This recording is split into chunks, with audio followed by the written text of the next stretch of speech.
Morning, the workshop for the City of New Smyrna Beach City Commission for Thursday, June 20th will come to order. Please join me in silencing your cell phones.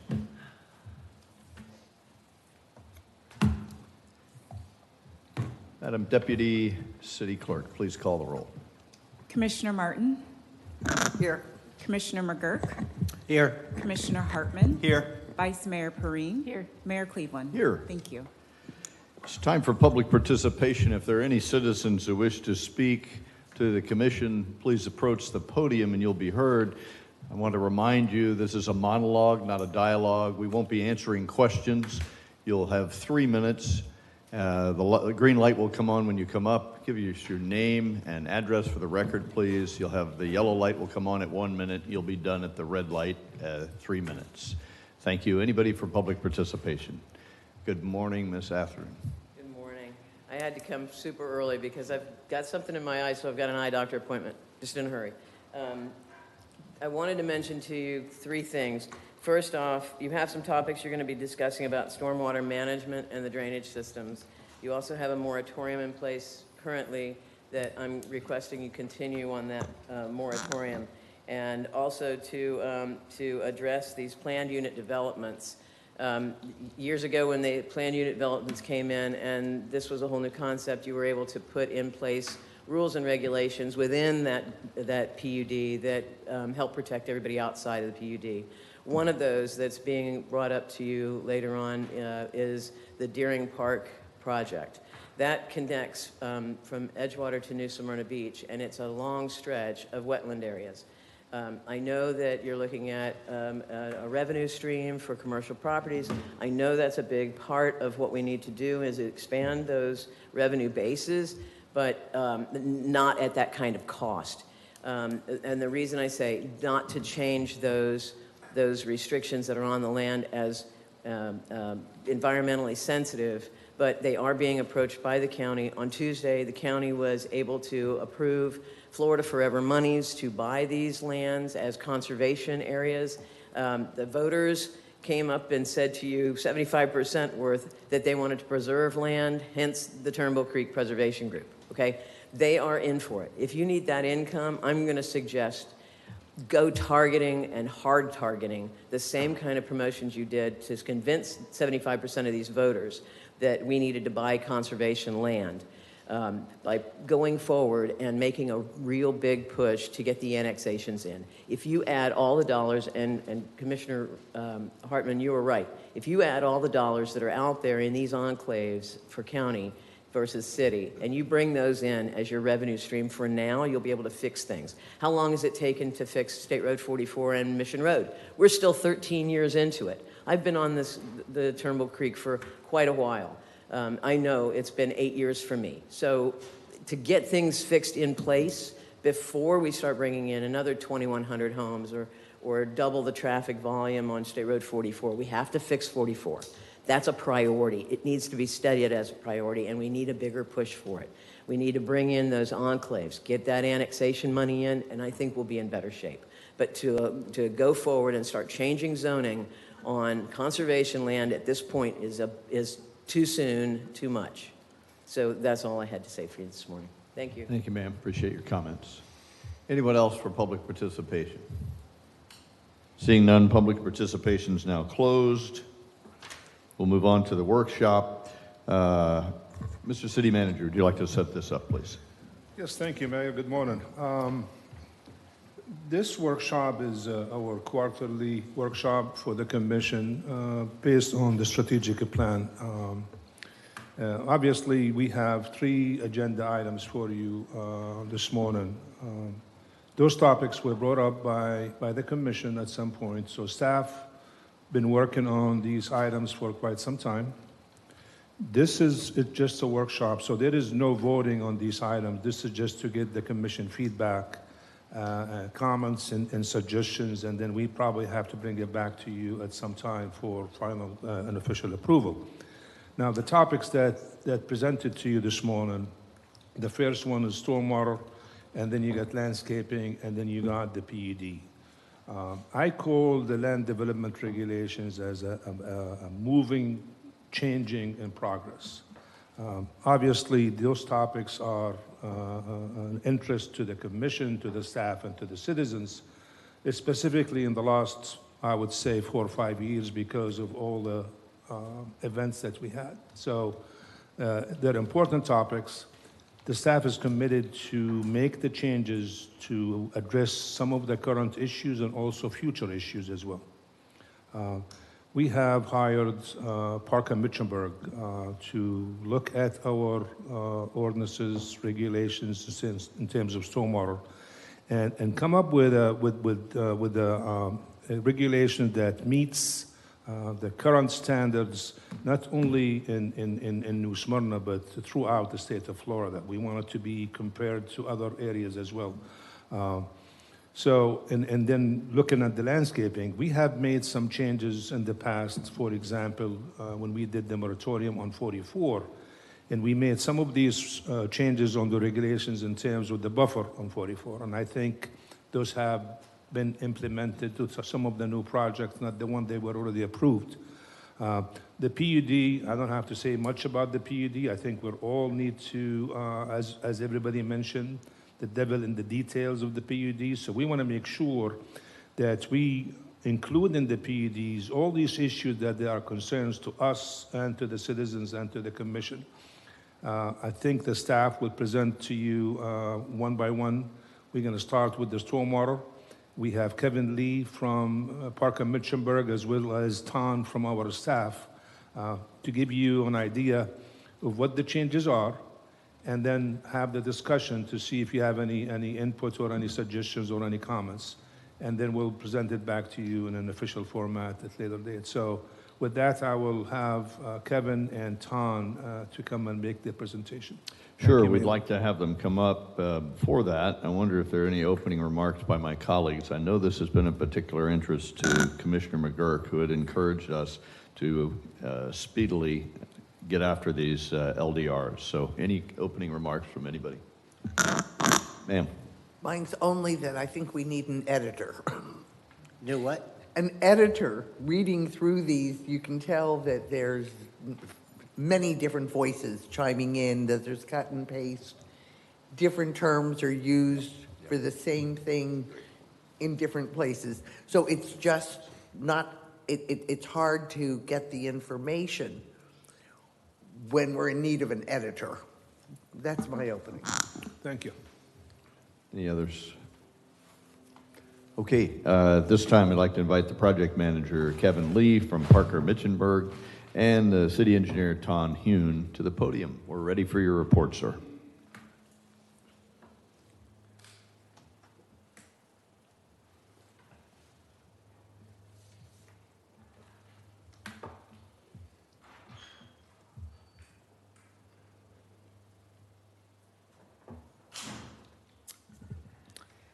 Good morning. My name is Ton Nguyen. I'm a senior civil engineer in the Engineering Division. This is my first presentation here at the City New Smyrna Commission, so thank you, Commissioner Mayor, for allowing me the time. Ton, just relax and tell us your stuff. Okay. We're excited that you're here. Thank you. This is a workshop where we're just Okay. delighted to hear, and you'll hear some interaction. So. Okay, thank you Relax. very much. Thank you, Mayor. All right, I'm going to jump right in. The Land Development Regulations, Stormwater Management and Drainage Update, Section 604.01. Give you a little timeline on the second page. The purchase order was issued to Parker Mitchenberg back in May 17, 2022, to update the stormwater section, drainage section of the Land Development Code.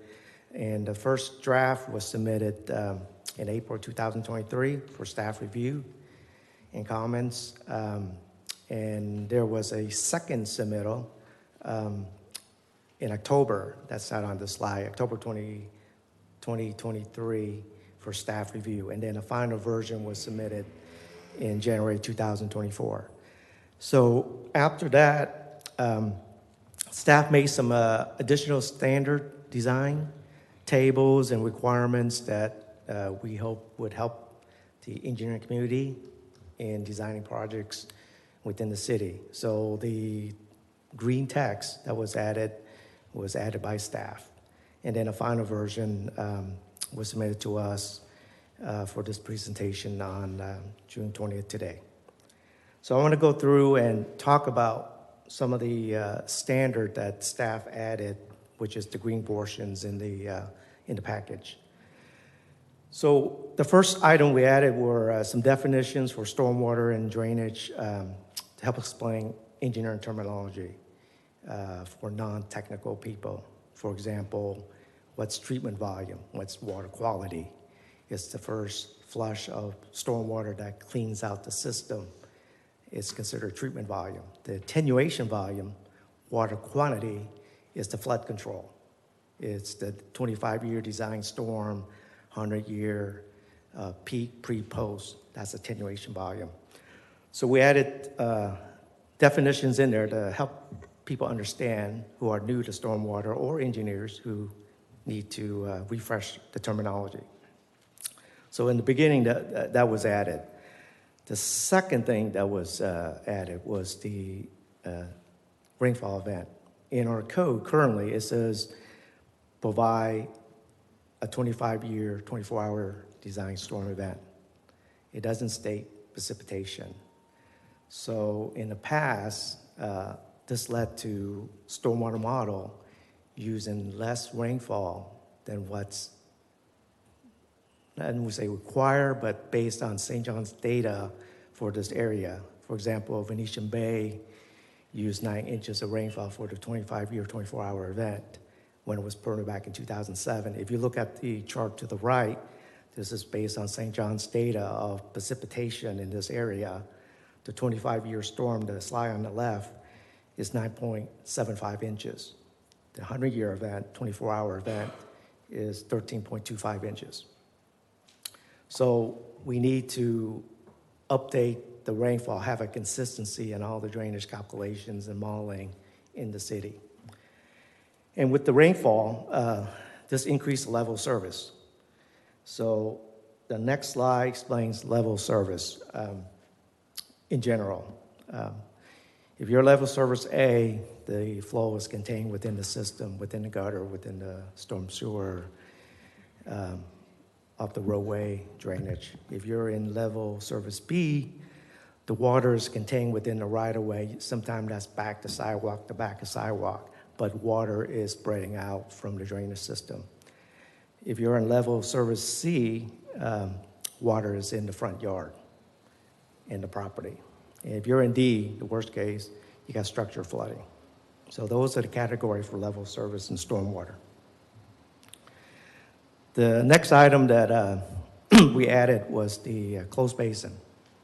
It's a closed basin has different criteria, and the definition for a closed basin in general is a basin that drains to a depression or receiving water body in which water can only discharge out through percolation or evaporation landlocked, or the receiving water in such drainage basin are considered volume sensitive in capacity.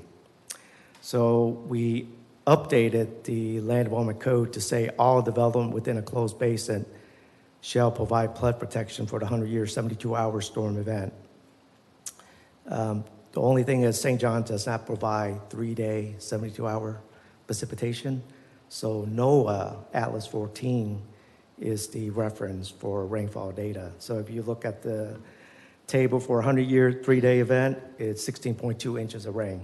And if you want to do a little comparison, let's say Eon, 20 inches of rain, that would be a 1,000-year event, about 24 hours, one day.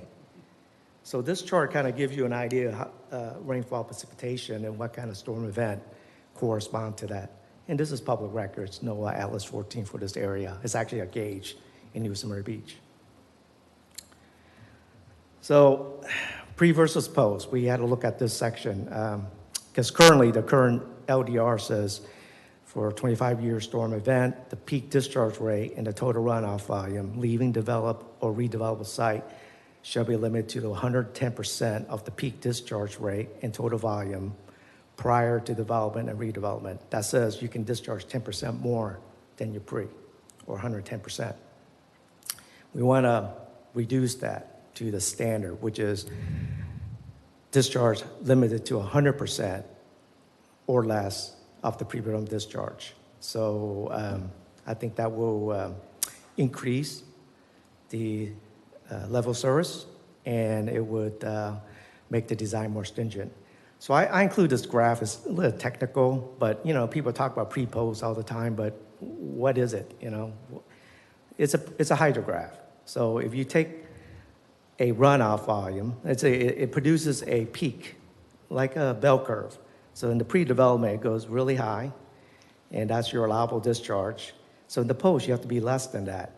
So let's say after the engineer routes the pond and he reduces the post-discharge to be less than pre, which is the y-axis discharge, x-axis is time. So it's less. So he meets the criteria. That green area, the area under that curve, is the volume you need for the pond. So if you hold that volume in engineering, you should meet your pre-post. So that's how the hydrograph Do you want works. questions at the end or as we go? May, you can ask question as you go. I think that's good. Next slide. So we kind of summarize a table called Table 1 on all the design criteria. Our current Land Code states a lot of text and requirement, but as engineers, I like to see tables and design requirements. It makes it easier during design to look up information. So pretty much what I spoke about the rainfall earlier, if you have a pond with positive outfall, 25-year storm, 9.8 inches of rain. If you're discharging to a landlocked without positive outfall, 16.2 inches, 100-year, 72-hour event. The third category is something I've seen other municipality adopt. Let's say you have a open basin, but there's flooding issues. It allows the engineer to put more stringent requirement in that design. So you can require a 100-year, 24-hour event, even if they have an open basin discharge downstream. If there's known flooding issues, you can bump up the criteria and make them run a 13.2-inch rainfall. So the first part is for ponds. The second part is mainly for storm sewer, swells, major canals, and ditch bridges. So it has the same thing, rainfall amount, the standard storm event that you have to meet. And a lot of this stuff is from DOT, from St. John criteria. So it's been adopted elsewhere. Next slide. So the table number 2 is freeboard. We do not have a freeboard requirement in our LDR right now. Freeboard means it's the basic terminology. Freeboard is the vertical distance between the design high water or hydraulic grade line elevation to the top of pond, edge of pavement, and it provides a safety factor. So in engineering, sometimes data and unknown events can happen. Maybe the system is not maintained correctly, wasn't constructed correctly per the plan. So this freeboard will provide you a little protection. So we require on the table too, it says for retention pond, you need 12 inches of freeboard above the 100-year level. So if in case the system has issues, you still got a foot of freeboard before it overtops and flood and impacts adjacent property or internal. So it's a safety factor, and we do not have that in our code right now. And I think it's a good idea to adopt this. Other municipality, DOT, and cities and county has a freeboard requirement in their stormwater regulation. John, would you comment on how those number of inches were determined, and does that translate to a volume of water? Yes. Thank you, Mayor. When you run a 25-year event, into your pond, you based on your area, your curve number, soil condition, time of concentration, which is how fast the water gets to your pond, you get a runoff volume, and that volume goes into the pond for a certain storm event, 25-year, 100-year, and it's called a design high water. It reaches in the pond. So the engineers will run the calculation, send it to us, show it on the plan, what's the peak stage in that pond. So what we will be requiring is 12 more inches to the berm above that design high water. It could be a 25-year, 24 event for that system, or it could be a 100-year, 24-hour event. And that would be the freeboard addition to that elevation. So it is a volume that generates the stage in that pond for that storm event. We use 25-year and 100-year terms a lot. I'm not sure how that is established. In other words, is there a government entity somewhere that gives us a rolling 25 years? The last few years may not have been anything like the 20 years before. So if it's rolling, it would be more likely to incorporate that. Right. Just to go back, for example, St. John's has data on rainfall amounts on certain storm. So these are No, I research understand statistical, that. yeah. I understand the data exists, but I don't know if it's a rolling so that every year it's recalculated to accommodate the previous 25 years, or is it like the FEMA maps, which got established, 1988? Yeah. And I think there's an update in 2017. But I was wondering if it's rolling to make it current so that it is the last 25 years. Yeah, it's, for example, St. John data was done back in the 80s. And NOAA data, I'm not sure when this table was produced, but it is a static table. It's a static It's table. a static table.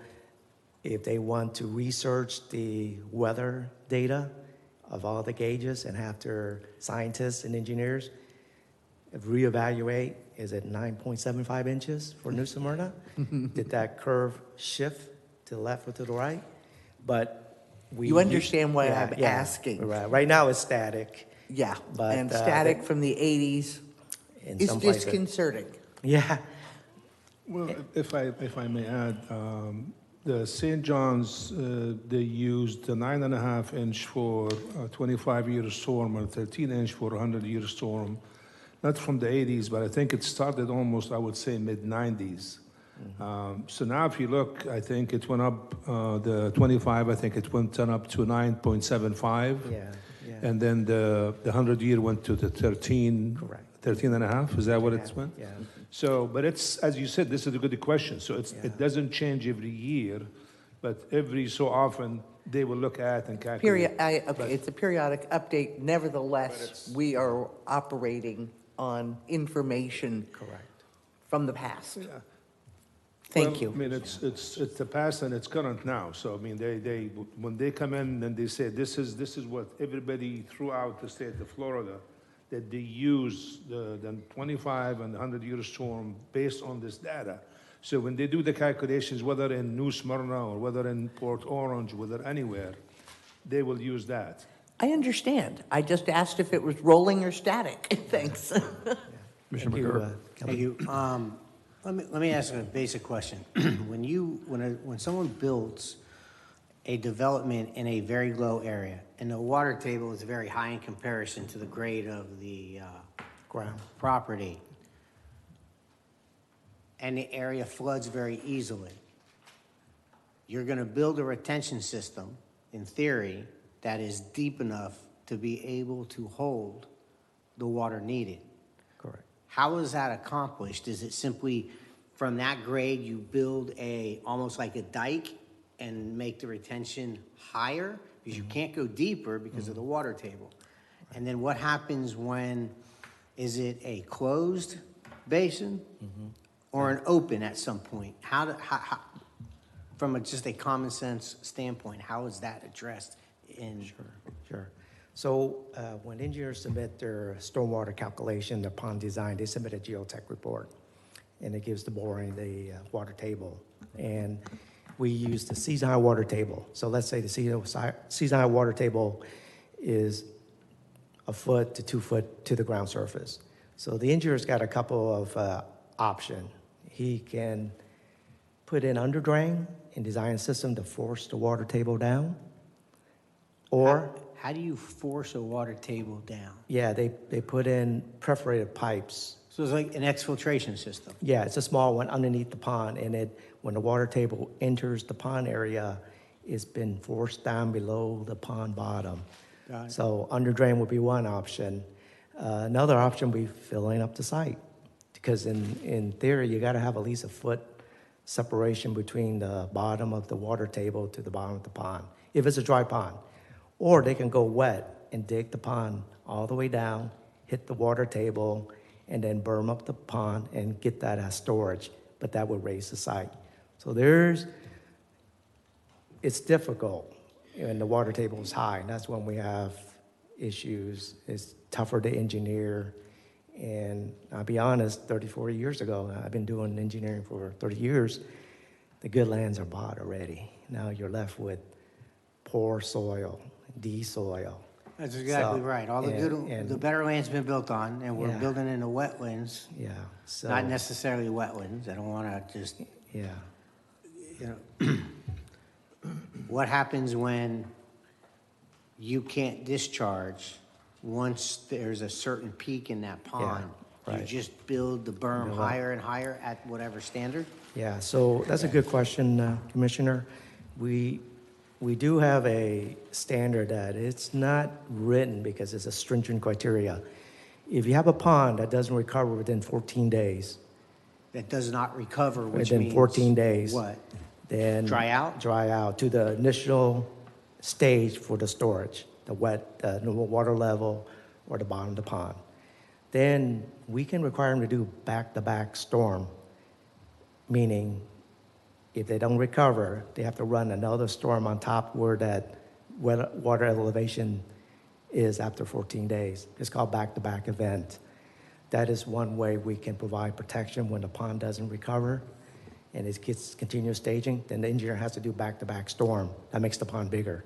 So what I think if I understand correctly, the water table is high and it's easy flooding, so you can't discharge into an area, an area wetland.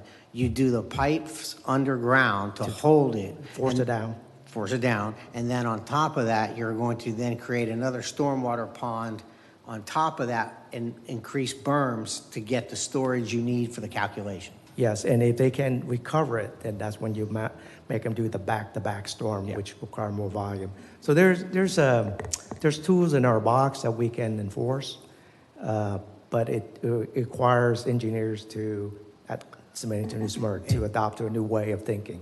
And going to Lisa's question,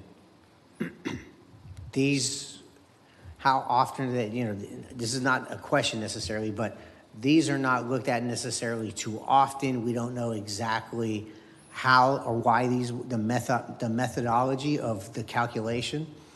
And we don't know whether or not, who's making these calculations and requiring it. It's St. John's? St. John's, DOT, and cities or county.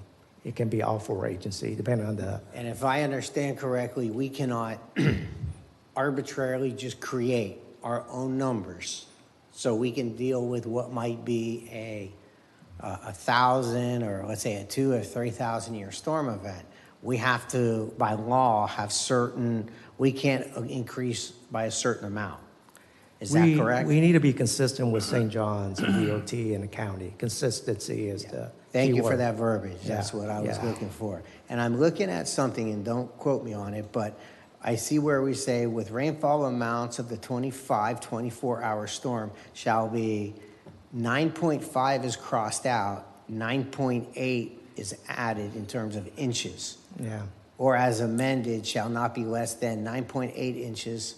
Rainfall amounts for the 124-hour storm event goes from 11.2 to 13.2. So just for layperson's perspective, we're increasing the 25-24 event from 9.5 inches and 9.8 inches.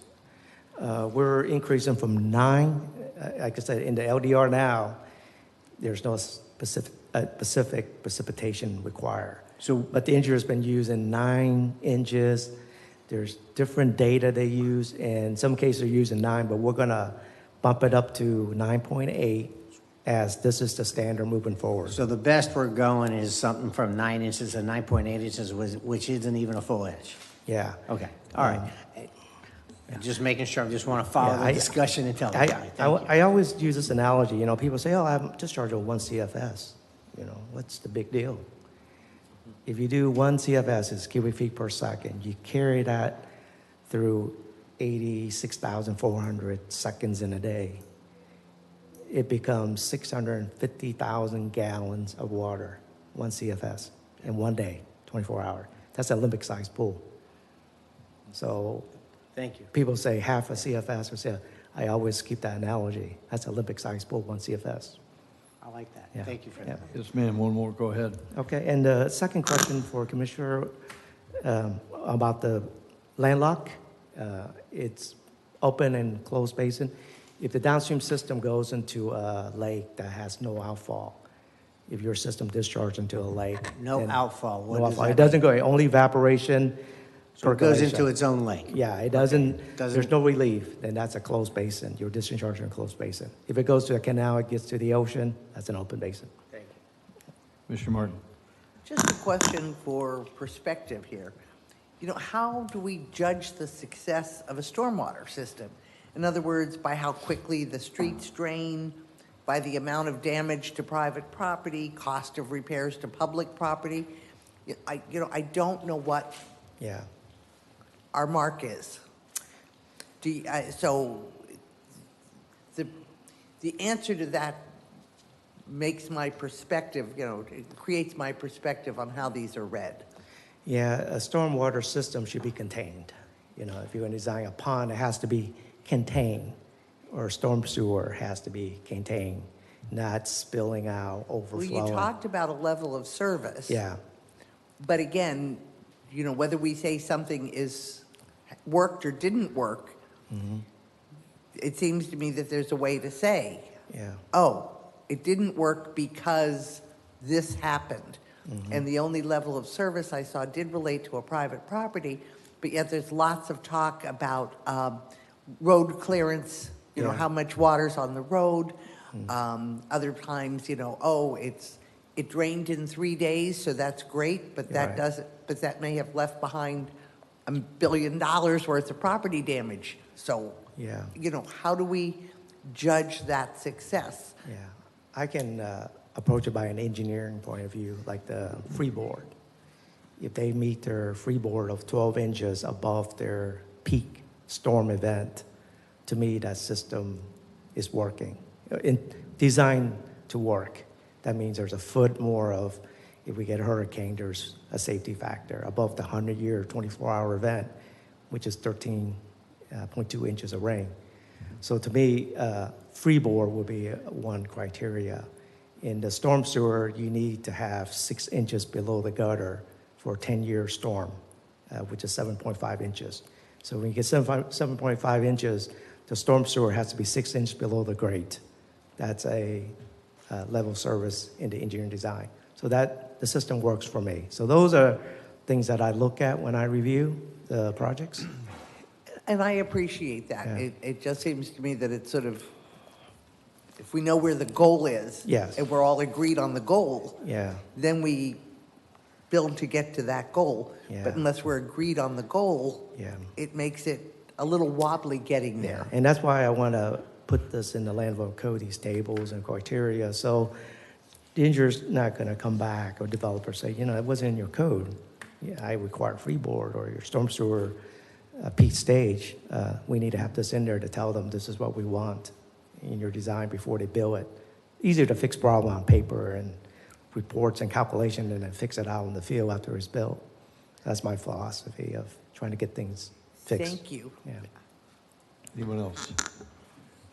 Ton or call it, just, I'm hung up on the source data, the NOAA chart here. Yeah, the NOAA chart? Yes, sir. Yeah, Yes, Mayor? It's a great chart, but a couple things from some statistical work that Yeah. I've done before. The 90% confidence interval seems like a low bar to me, Yeah. just in engineering standards.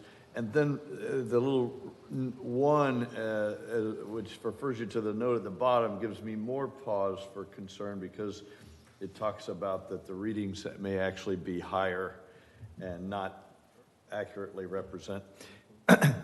Colin, give us all, or Con, give us some confidence that this chart, which may be 30 or 40 years old, and it is your source document, I don't want to build the foundation. I don't want to build upon as Commissioner Martin pointed out, hey, this is aged data and lots has changed in New Smyrna. We've built a lot of things. We've got some roads. We've got lots of change going on. And as a Navy guy, I know that the waterways, the tide changes where the channel is pretty regularly. It goes up and down and moves all over the place, especially as close you get to the inlet. And NOAA updates those charts a lot. This one's 40 years old or 30 years old. Just seems like we're building upon a rocky, not a solid foundation. And so, can you give us some confidence that this is good, or you have accounted for that, or you've got a safety margin, some type of? And I understand the whole state's using it, but I mean, we could all be drinking Kool-Aid here. I just want to make sure that we've really got something good. I could tell you this, Mayor. I mean, these data and these graphs and these numbers are. They were done based on data, a lot of data from a lot of different sources, from NOAA, from the St. John's, from FEMA. As he mentioned, I think one of the questions was, how do you measure the success of the system? And he mentioned about the freeboard and also the recovery time. So, for example, when you see a system that is designed in a subdivision, and so you have a 12-inch freeboard, as well as you have, like, for example, in the roadway, based on the design, and you see the system is functioning, and it's taken all the runoff, and it's going to the pond, and then after that, you still have the 12-inch freeboard. Now, the problem is this: when you have an unusual event, so, for example, you designed the system based on a 100-year storm, 72 hours or 24, and you use 3.5 inches of rainfall. And say now you have 18 inches of rainfall. So picture this: if you have a cup that it takes, say it takes like about a half liter, and now you put a liter in it, what's going to happen? It's going to spill. The same thing with the system. So the system, a lot of times what you see is people, they say, well, the inlet is not functioning. Because what happened is the system is designed for the storm, and then we used to have in New Smyrna 7 inches in 4 hours. I mean, that's unusual. Now, the system is designed for 3.5 inches, 24 hours, but when you have 7 inches in 4 hours, so the system is actually being pumped so quick. It's like a heart. So it would recover, but the time is going to be probably longer than if the rainfall happens as normal. So the question is, what kind of safety factor do we have? Do we use these data? I don't know if we are able to just kind of come arbitrarily with a number and say, hey, we need to use this. Because what happened is these data, I mean, it's used throughout the state of Florida. When anybody does design, this is what they use. So, but having the 12-inch freeboard, I think that it's an excellent idea. I think what it does, it gives you, like, when you look at that, Tom, put that, this one right here. So, you design it for a 25-year storm, and you still have the 12 inches. So, I have a pond on the back of my house. And I've never seen that pond have any significant amount of water until we had Ian. And with Ian, it was almost to the top. And that's 21 inches. So that tells you that if we have a normal rainfall, I mean, my safety factor probably is 3. So I think having the freeboard, I think the suggestions that Parker Mitchenberg and Tom are making, I think they're significant, and I think they're in the right directions. And I don't think we could arbitrarily just choose a number and say, hey, let's do that. I mean, I don't think that's a good idea for us to do. I think we need to follow the state regulations, DOT, St. John's, NOAA, and FEMA. And I think that's the best we could do. I don't think we could just come in and pick up a number. I mean, if you use 20 inches of rainfall, I mean, you look at the amount of funding you have to do, even when you do projects, the city does. I know Jason, when he did his project, he spent $250,000 just on drainage, on that little parking lot. So imagine now if I increase that, that probably would add up to, 500,000, and I don't know if we could justify that.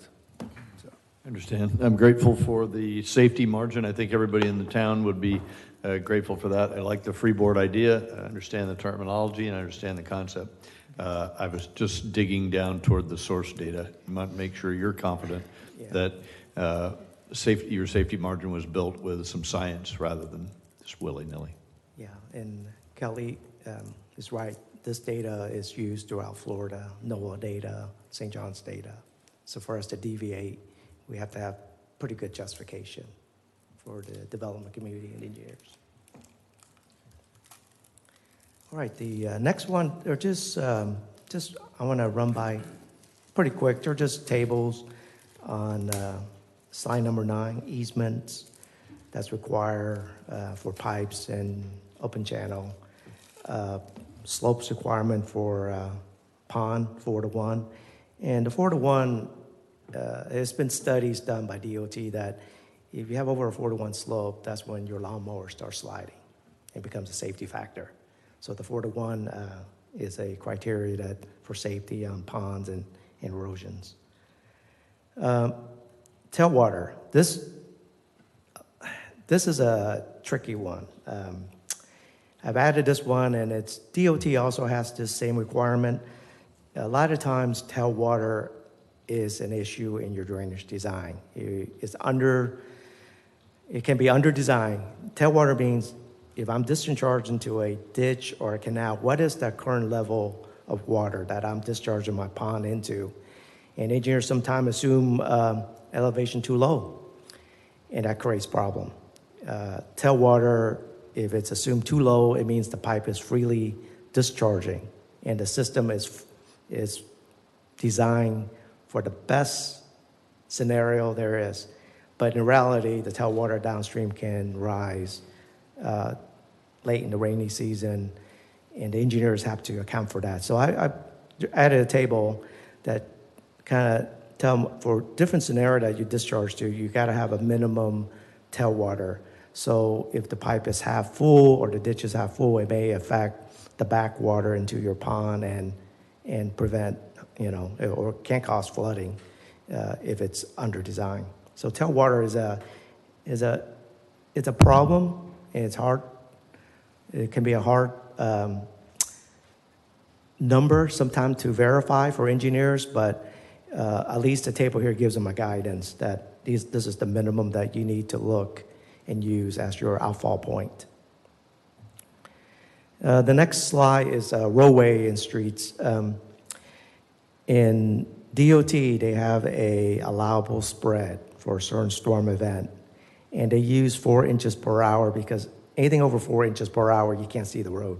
It's the visibility of the driver. So 4 inches per hour is the maximum visibility for rainfall intensity. So if you're designing a road that's under 35 mile an hour, or let's say 35 mile to 45 mile, you need to keep half your travel lane without water spreading into the pavement, because that causes hydroplaning, that causes vehicle to swerve, accident, public safety. We didn't have this in the LDR, so I want to include for roadway system that there's a protection.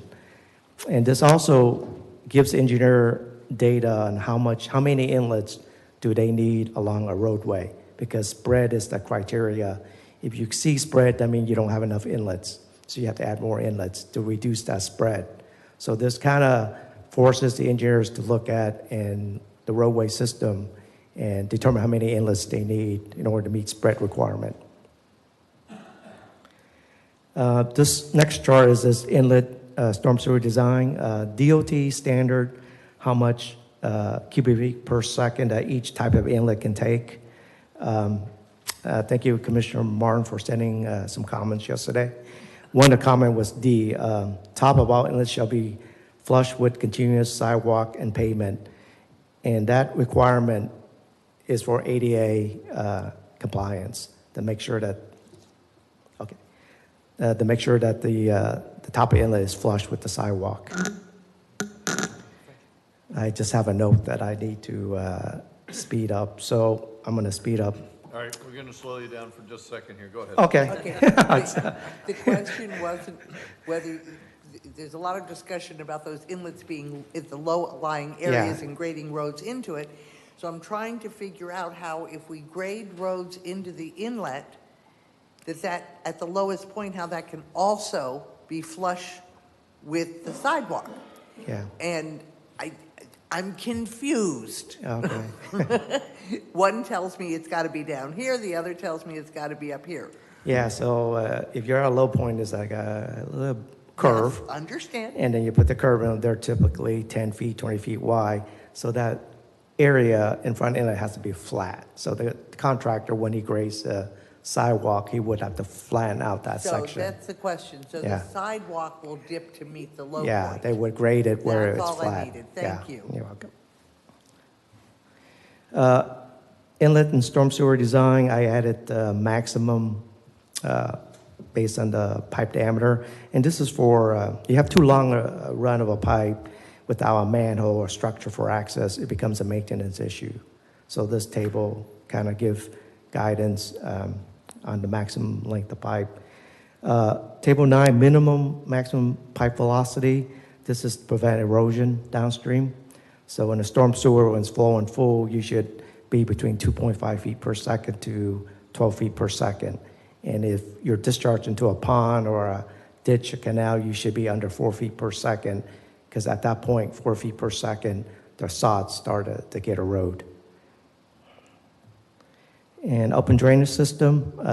Open drainage are canals, ditches, channels, and this gives you criteria on the maximum velocity for sod and different type of lining along the canal. Next slide, number 15. This one is more on best management practices, stormwater pollution prevention. It gives you erosion control, stockpiling requirement. We don't have that in the LDR now. Their construction, the contractor may stockpile material for future phases. And this gives a criteria so prevent that stockpile from discharging off site and sedimentation building up in our system and the wetlands or environmentally sensitive areas. So this is best management practices. And slide number 16, it's infield plot plan grading. It's just some criteria. And thank you, Commissioner Martin. B and C, as you can see there, there's a typo there. It should be 2 feet on B and C, 24 inches. If you're in the FEMA flood zone area, you need to be 2 feet for the finished floor. If you're in zone X, outside the special hazard flood area, you're 12 inches. So we'll make that correction. And thank you, Commissioner Martin, for showing us that. And these are just standard requirements. So that wraps up what I have to say. May I say thank you for actually trying to plow through my, 7 pages of comments? Thank you very much. Thank you very much. Thank you, John. Any questions, Vice Mayor? So you put a lot of work into this, and I appreciate that. Thank you. But I have a lot of questions. And sorry, but this is going to take a while for us to get through all these questions. I'm an accountant and finance person. I'm not an engineer, so please bear with me through this, because I look at balance. What are the challenges for our community with seeing this? When we had the floods, I heard multiple times from people in the audience that to make these changes to the 100-year flood, that it was going to make it impossible for development And I don't want to shoot ourselves because I want to make sure we have a nice balance here. So, I think we need some protections in place. Times have changed, but I'm going to be very cautious before I approve anything like this because I don't know the impact. I don't know what other cities have done. You mentioned a lot of things here that, like right now, we have timings with 2 projects, the Deering Park, and then also Mike Lopez's expired PUD. I would like to know the timing and the impact if we approve something like this and how that's going to impact what we already have up here going on. And I know this might have to come from a staff, but I also would like to have seen how many other cities within our county that has already changed to this and what are those impact. I don't know why we would jump from 9 to 9.8 and who else has done that. I want to know what the realistic challenges are and what their ROI impact would be, how that's going to negatively impact us with future growth in our economic development. And then finally, mostly I would like to see comparisons of the timing of us going with St. John's DOT and and the county, how we compare if we make these changes to what their changes are already in place, and if they've already done it, where are we in that mix? And then the other thing, have these entities, St. John's DOT and the counties, approach the state to make these changes and add it to be in legislation that we change all at the same time. I think that is really important. I don't want to just jump out there and grab a number and say we're going to change to this and where are we with the other entities like that. And I know that's a lot, and we may have to go back and look at those things, but I don't see anything about impacts here.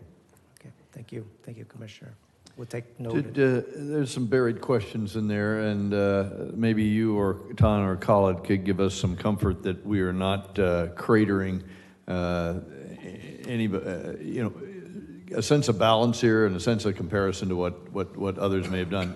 I think New Smyrna leads in a lot of ways, and I don't mind leading here, but we certainly don't want to shut the door that says, hey, these are unobtainable, we've priced ourselves out, we're never going to get another thing done here.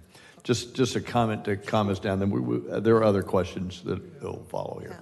And we will address those questions when we bring them back to you for the approval. We'll address all the questions that happen on the dais from the vice mayor, from the commissioners and new mayor as well. But looking at the numbers, I don't see the numbers there unreasonable. I think they're reasonable. I think having the 12-inch freeboard, I think it's a safety factor. It's like any design that you do. Now, going back to some of the vice mayor, I think the first question was, what happened to these projects that they're actually in the pipeline now?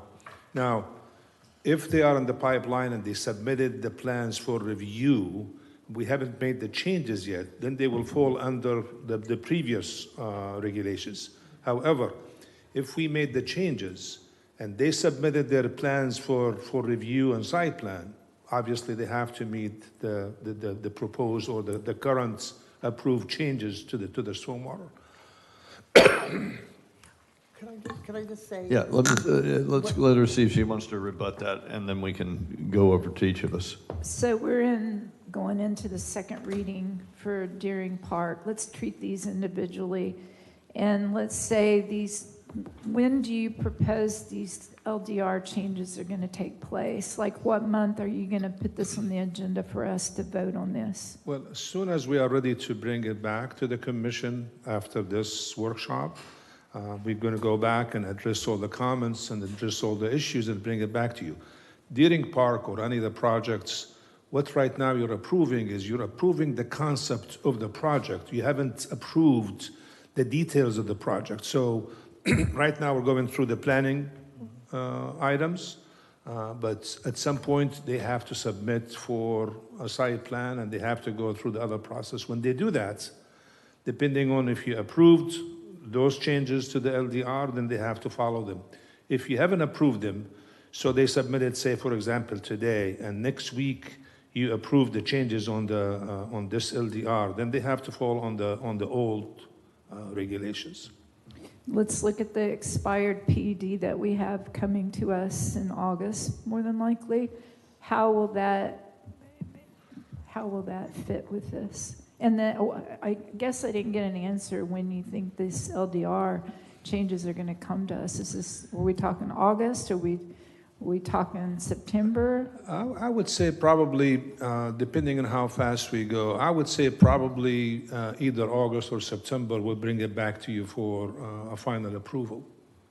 And obviously it's going to require first and second reading because it will be an ordinance. But right now what you're approving, the PUD, I don't think it goes into the details of how the system is going to be designed. It says that you have to provide a stormwater system that meets the city's requirements, but it doesn't go into the details. So the one that's coming on the table right now with Mike Lopez's project, that's expired. If we approve that to be reinstated, is this going to fall in this or the new or the old? Depends on if there's an application already put in. So if the application is already in, they're not going to be subject to it. So if they're working their way through the process, they're held to the old standards. And same with Deering, they've already submitted an application with this, or no? No, because they're just in the not first to the actual reading of the- development, I think through the planning process. It's almost like the moratorium. If you remember, if somebody submitted their application and their application is already in, and now we enacted the moratorium, they didn't fall under that, if you remember, because they already submitted the application. But if they submitted the application after or on the time of the moratorium, then they fall under the moratorium. Okay. I'm just going to want a lot more data. Sure. And all of this is, actually, I like that we are making this more protection, but I just don't know how much we need. I've heard a lot of people in the field say that 100 years is not doable, so I need to know if that's a true statement or not, and the impacts. And if it is, then I would like to see other cities that have been successful. I know this is fairly new, but I just need more details with the impacts. And I could tell you this, Vice Mayor, I haven't seen anywhere in Florida they have acted above the 100-year storm unless if Tom or Kevin might know. I'm not aware of other cities. But I could tell you this, if you, for example, if you want to use the storm event that happened in Ian, which was about, I think it's about 500-year storm, if you are worrying about economic development and you're talking about projects, I think that will put probably an end. I don't think you could even develop reasonably because that's significant. So you cannot go, I guess, far to the left or far to the right. I think we need to be reasonable when we select those numbers. So we will make it, okay, we will have the protection. It's like, for example, you have a 250 mile per hour wind. Is that going to happen? I mean, it's most of the times right now the buildings are designed for 150. If you want to design it for 250, I'll tell you what, the cost probably will go 6 times maybe. But is that justifiable? Thank you. I'm a very reasonable person, and I don't want to shoot ourselves. Then I agree with you. And this is our future that we're talking about, so I appreciate that. Yeah. Thank you, guys. Appreciate that discussion. Commissioner Martin. A quick one, I think that there is a balancing act here, but we have to take that into equation where, for example, if I own a house and you put in new measures that don't protect my house, I could sue the city. So we don't want to put ourselves in a position where we had the option of protecting property, but declined to do so, putting on the record, a defendable situation for somebody else who may be flooded because we didn't put in appropriate measures. City Attorney, you got an opinion about how that works? Kind of too generalized a statement to give an exact opinion. Kind of once the property is developed, we work on trying to come up with regulations for undeveloped properties. So I can't really weigh in too much on that. Yeah, well, Just from a liability perspective, she brings a point. Would we be liable at that point? Negligent, whatever you want to, whatever the term is. If in enacting a regulation that improved other areas, it would depend on, is it foreseeable, is it not foreseeable, There's a possibly. a reasonableness test. Yeah. Yeah, foreseeability, I would we guess. see a lot, the infill that is increasing. And the way the infill happens, if we don't put in sufficient protection, we know that the infill can, and in fact, you reference the three properties, the neighbors and the side properties, I think is referenced in stormwater. There's this awareness of around you. And we just want to be careful to put in enough protection for the neighboring properties. I understand what you're saying about the cost of development, but if I allow you to develop in a way that floods me, that's also not a good thing. So we have to balance both of those, I think. City Manager, would you square us away on that point? I hear this regularly from Commissioner Martin about her concern about the infills.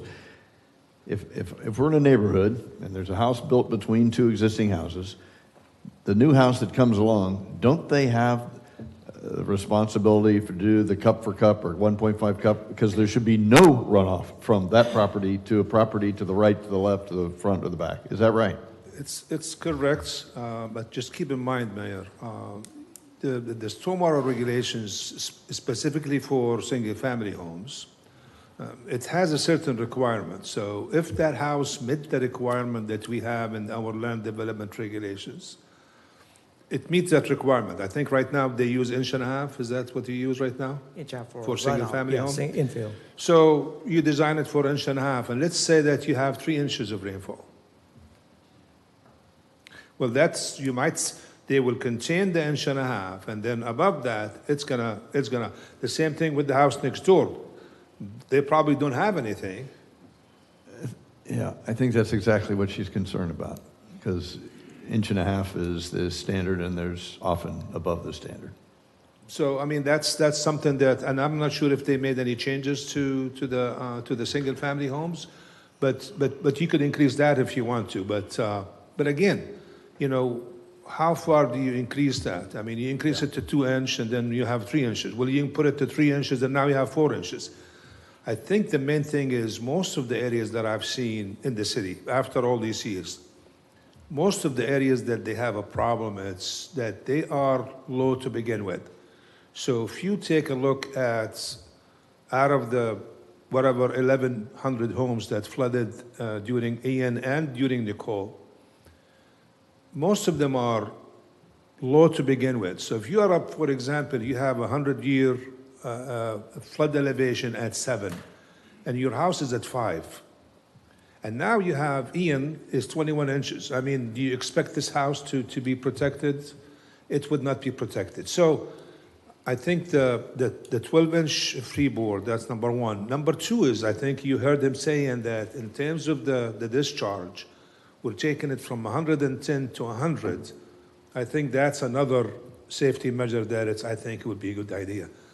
The only thing is I would suggest that you go back and look at the single-family homes in terms of the 1.5 inches and see if we could maybe look and see what other cities are doing. Sure. I'm not sure if Kevin has some data from other cities, so I think let's look at that as well.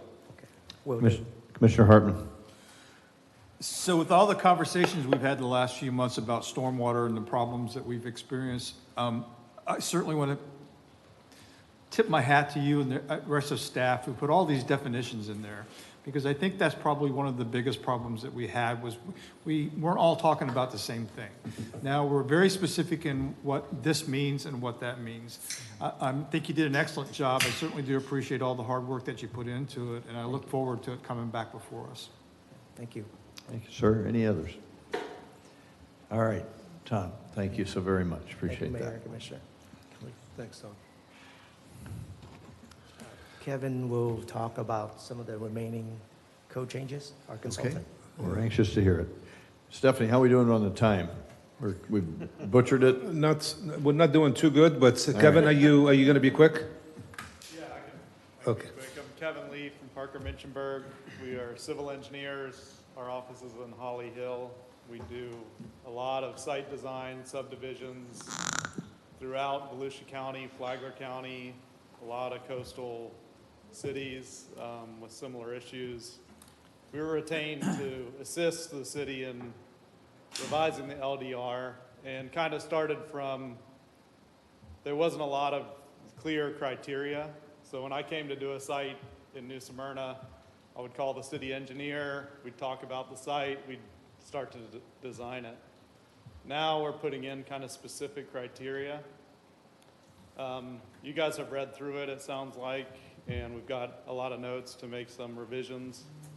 One of the things was like the single-family house and the infill lots.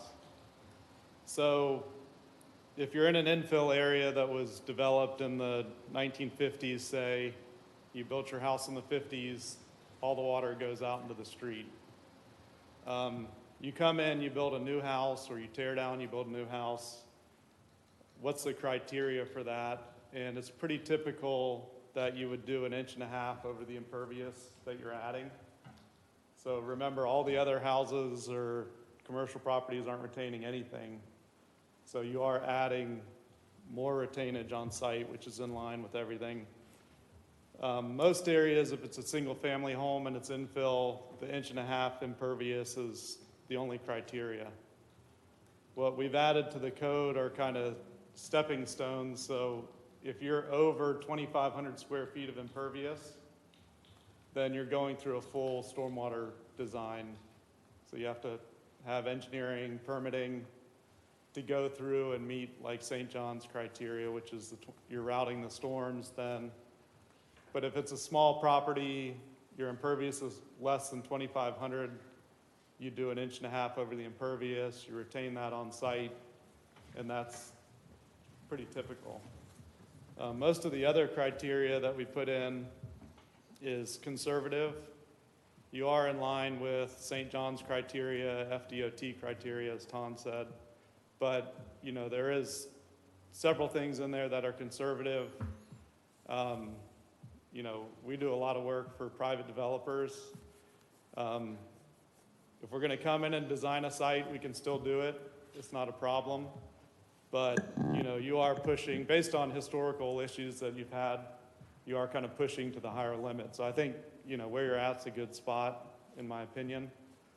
But, you know, stormwater's tough because it's all statistical. It's all based on time and intensity and runoff. And yeah, you can tell somebody retained 25 inches, but, you know, the newer developments, did we have issues when we went over the 13-inch 100-year storm? You know, that's what you really got to look at. You know, where's the flooding occurring? What are we trying to do for the future? We're trying to protect new developments in new areas and set criteria for that. So I don't know if you have any other specific questions about that. But. Any questions for Kevin, Vice Mayor? Okay, thank you. I have to ask this in this public workshop because it impacts not only my neighbors, but my street that I live on, and it's in relation to Commissioner Martin, what she just said. We have a house on Faulkner and Murray that is a large remodel. And with this remodel, the house, the garage, the breezeway to it is definitely over 2,500 square feet. I don't know that the new addition fits with what you're saying with the total redesign because it's a remodel. But this is on 2 lots that have always been assembled, and my neighbors are all concerned that we are going to flood now because the water went all over Faulkner in that corner, all the way up to almost my house.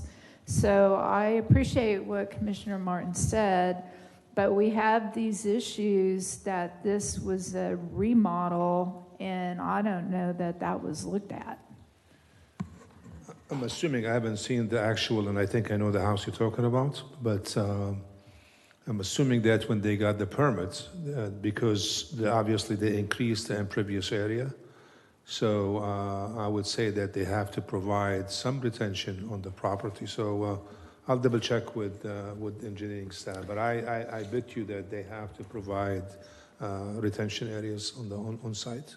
So you're saying this has to not adhere to the 1.5 inch, it's got to have a total full storm water design redone.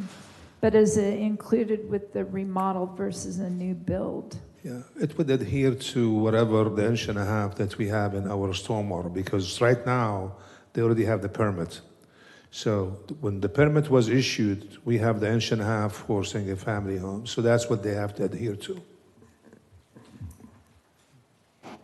Just for clarity, we are measuring rainfall, what is it, 1.5 inches of rainfall in a 24-hour period? Is it? The inch, that's part of the problem when you're talking about stormwater. Yeah, right. The 1.5 inches is just to determine a volume. And No, I understand, so but if there's a that- huge difference between 1.5 inches falling in 5 minutes and 1.5 inches falling over 24 to 48 hours. So we have that kind of question, what are we really talking about? And in addition, when you are replacing permeable land, and particularly trees, as we know, a live oak, the roots of a live oak can absorb 100 gallons of water. And I don't think these variables are included in any of our calculations. It's a difference if we haven't had rain for 3 weeks and the ground is hard versus, gentle rain accumulation before a big rain. I just find we frequently get in the position of what I call victim blaming. Oh, your house is old, so what can you expect? The new construction is above, is high enough to protect the new construction, but hey, sucks to be you, your house is old. And I worry about that balancing act. And I could tell you this, on single-family homes in our stormwater, we don't go extensive on how they calculate. It's 1.5 inches of runoff over the entire impervious area. I mean, that's how. Over what period of time? No, that's what I'm saying. It doesn't go as extensive as when you do commercial. When you do commercial, the typical calculations that you have to do, it's way far more than the single-family home. So if you're going to require that for single-family homes, I'll tell you what, you're gonna have some Well, some it sort some of fun brings with us that. back up to my original question of what's our goal. So if our goal is to protect private property, that's a different set of criteria than if our goal is to have our streets drained within 3 days. What's our criteria? Kevin, maybe you can help us here. Is there, in your experience in other municipalities, is this a point addressed about the amount over what duration of time? Somebody's got to have experienced that prior to us. Yeah, so there's different criteria, but if that 1.5 inches falls in the first hour of the storm, you capture it. If it falls over 24 hours, you capture it. Anything over that first 1.5 inches runs off.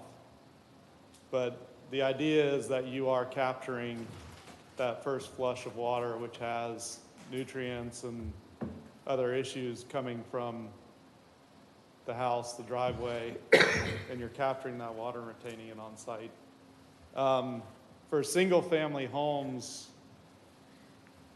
there are other areas. 1.5 inches is the criteria. It doesn't matter if it's a 6,000 square foot house with a pool and 2 garages and whatever. But your criteria that you're proposing is anything over 2,500 square feet of impervious for the whole site. So that's, maybe a 1,500 square foot house a driveway, no pool, no shed in the backyard, that's it.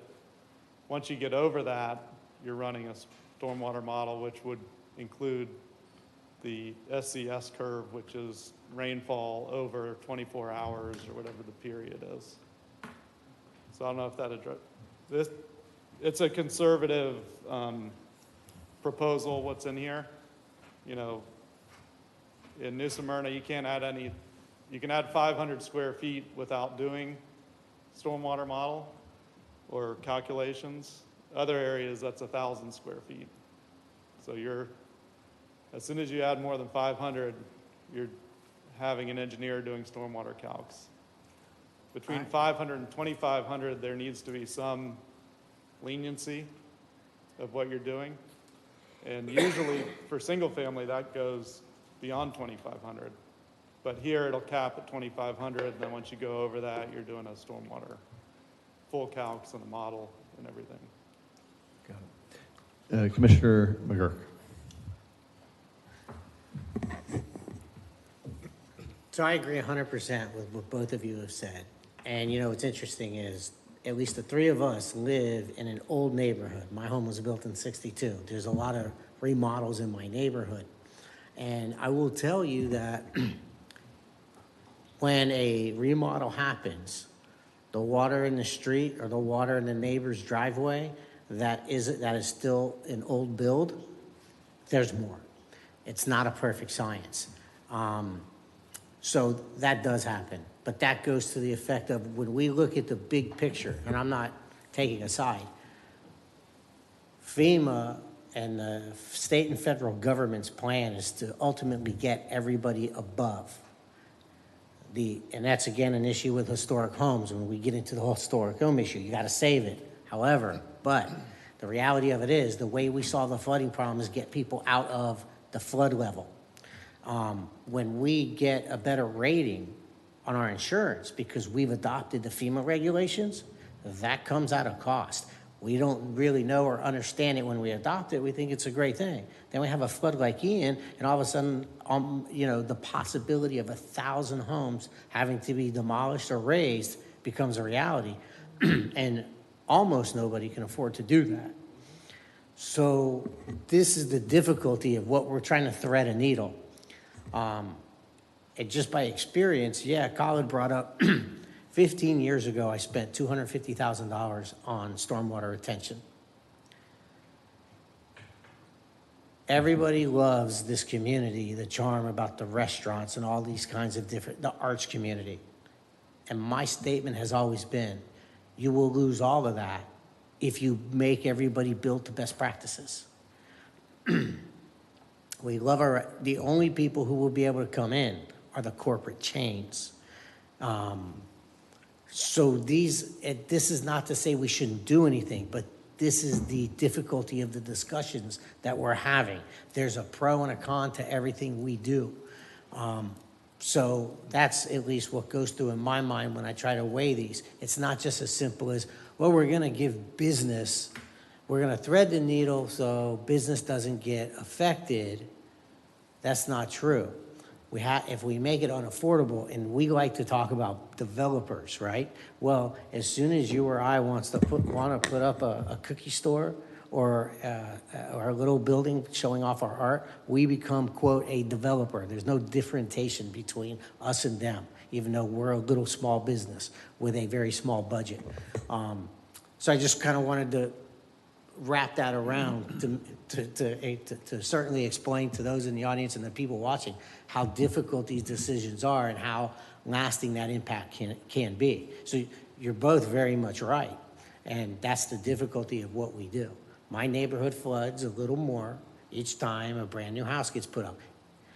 However, state and federal government says you need to get your home up. That's ultimately the long-term solution by the federal government, is to move your house up. And FEMA recommends on piers. Anybody else? Thank you, Kevin. Appreciate your input. Thank you. Appreciate your research. Thank you, Kevin. No, sir, we've had public participation. Appreciate that. We've had it at the very beginning.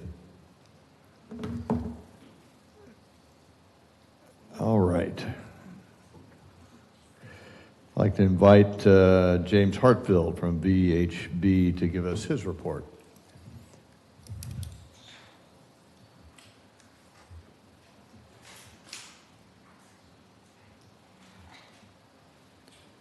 I think Philip was going to come in and swap this presentation setting back around. Okay.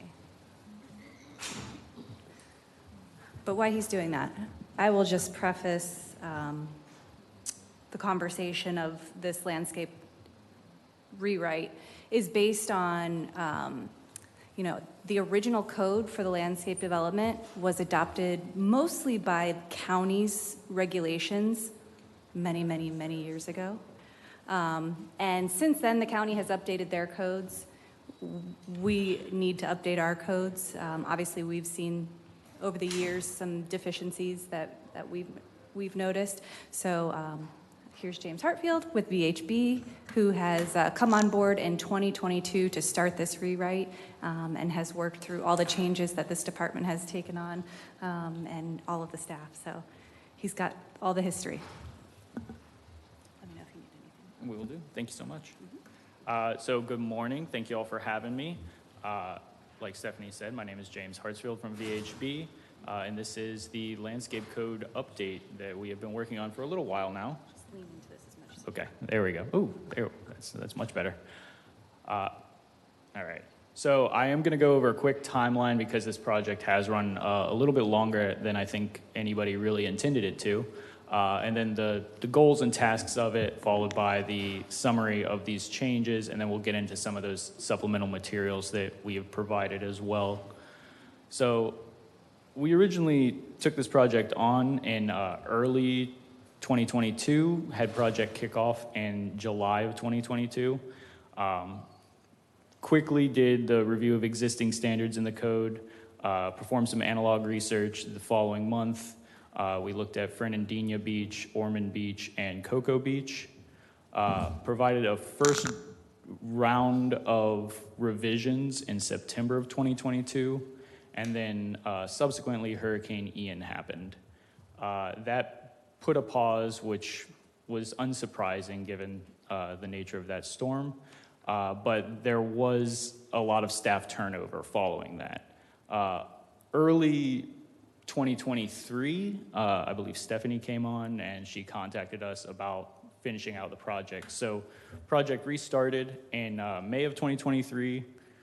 We finally got some comments back in the following months of that, and then first round of revisions in November, second round of revisions in March, and then that final round of revisions in May of this year. So the first goal of this project was to consolidate all the different points of the code that spoke on landscaping. They were in a bunch of different sections, subdivision section, the landscape section. It was really all over the place. So the first job was consolidating everything. The second was to kind of streamline, insert some best practices, emphasizing those maintenance and operations-minded regulations, and then also initially to provide some illustrations just for clarity. And then finally, that number fourth one, which we'll talk a little bit more about later, revise the payments and penalties section. So overall, the summary of changes looks like this. First, we added an intent and applicability section. That's just to clarify the code itself, who it applies to, when it applies, and if the code doesn't speak to anything in particular, to kind of provide guidance for reviewers and for developers. Second big section was that general requirements that discussed maintenance requirements, tree selection, the real meat and potatoes of the code. Thirdly, the landscape buffers, there was a huge revision to that, and then lastly, tree preservation, removal and replacement, and then that violations and penalties had a pretty big change to it. So for the general requirements, that section looks at what is a landscape plan, when is it required, who does it apply to, who approves it, and when should that approval take place. Landscape materials standards is pretty self-explanatory. That is what trees are required when, what plants are required when.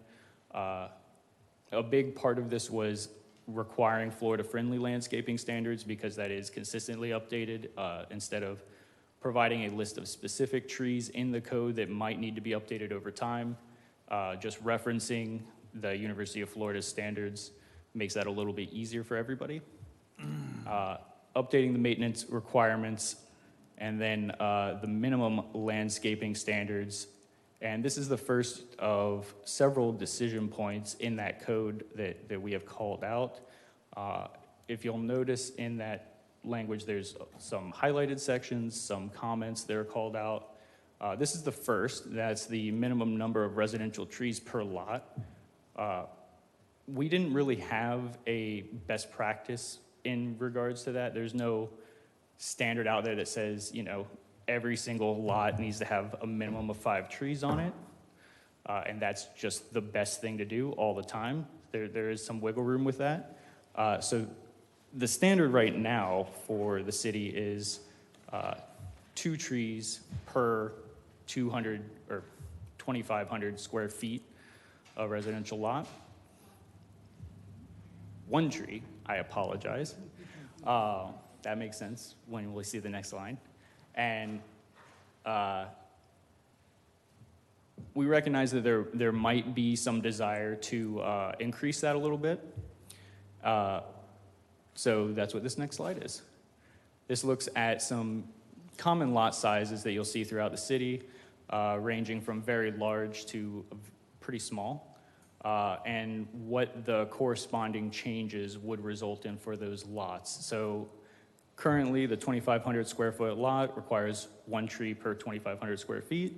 If that were increased to requiring 1 tree per 2,250, that doesn't really change anything for a 5,000 square foot lot. It does make pretty significant changes if you have a half-acre lot, though. I'm not going to linger on this slide too long, but this is just something to think about moving forward. So with buffer standards, this was a pretty big change section. We clarified the minimum standards. We provided a matrix of buffer widths just to clarify how wide a buffer needs to be between different zoned uses. And then also streamline what those planting requirements are. Currently, that's a calculation based on percentages of the square footage of the buffer area. We wanted to streamline that to just say a flat number per linear feet of buffer area. We didn't really significantly change the amount of plantings required. We just made it a little more clear. There's another decision point in here.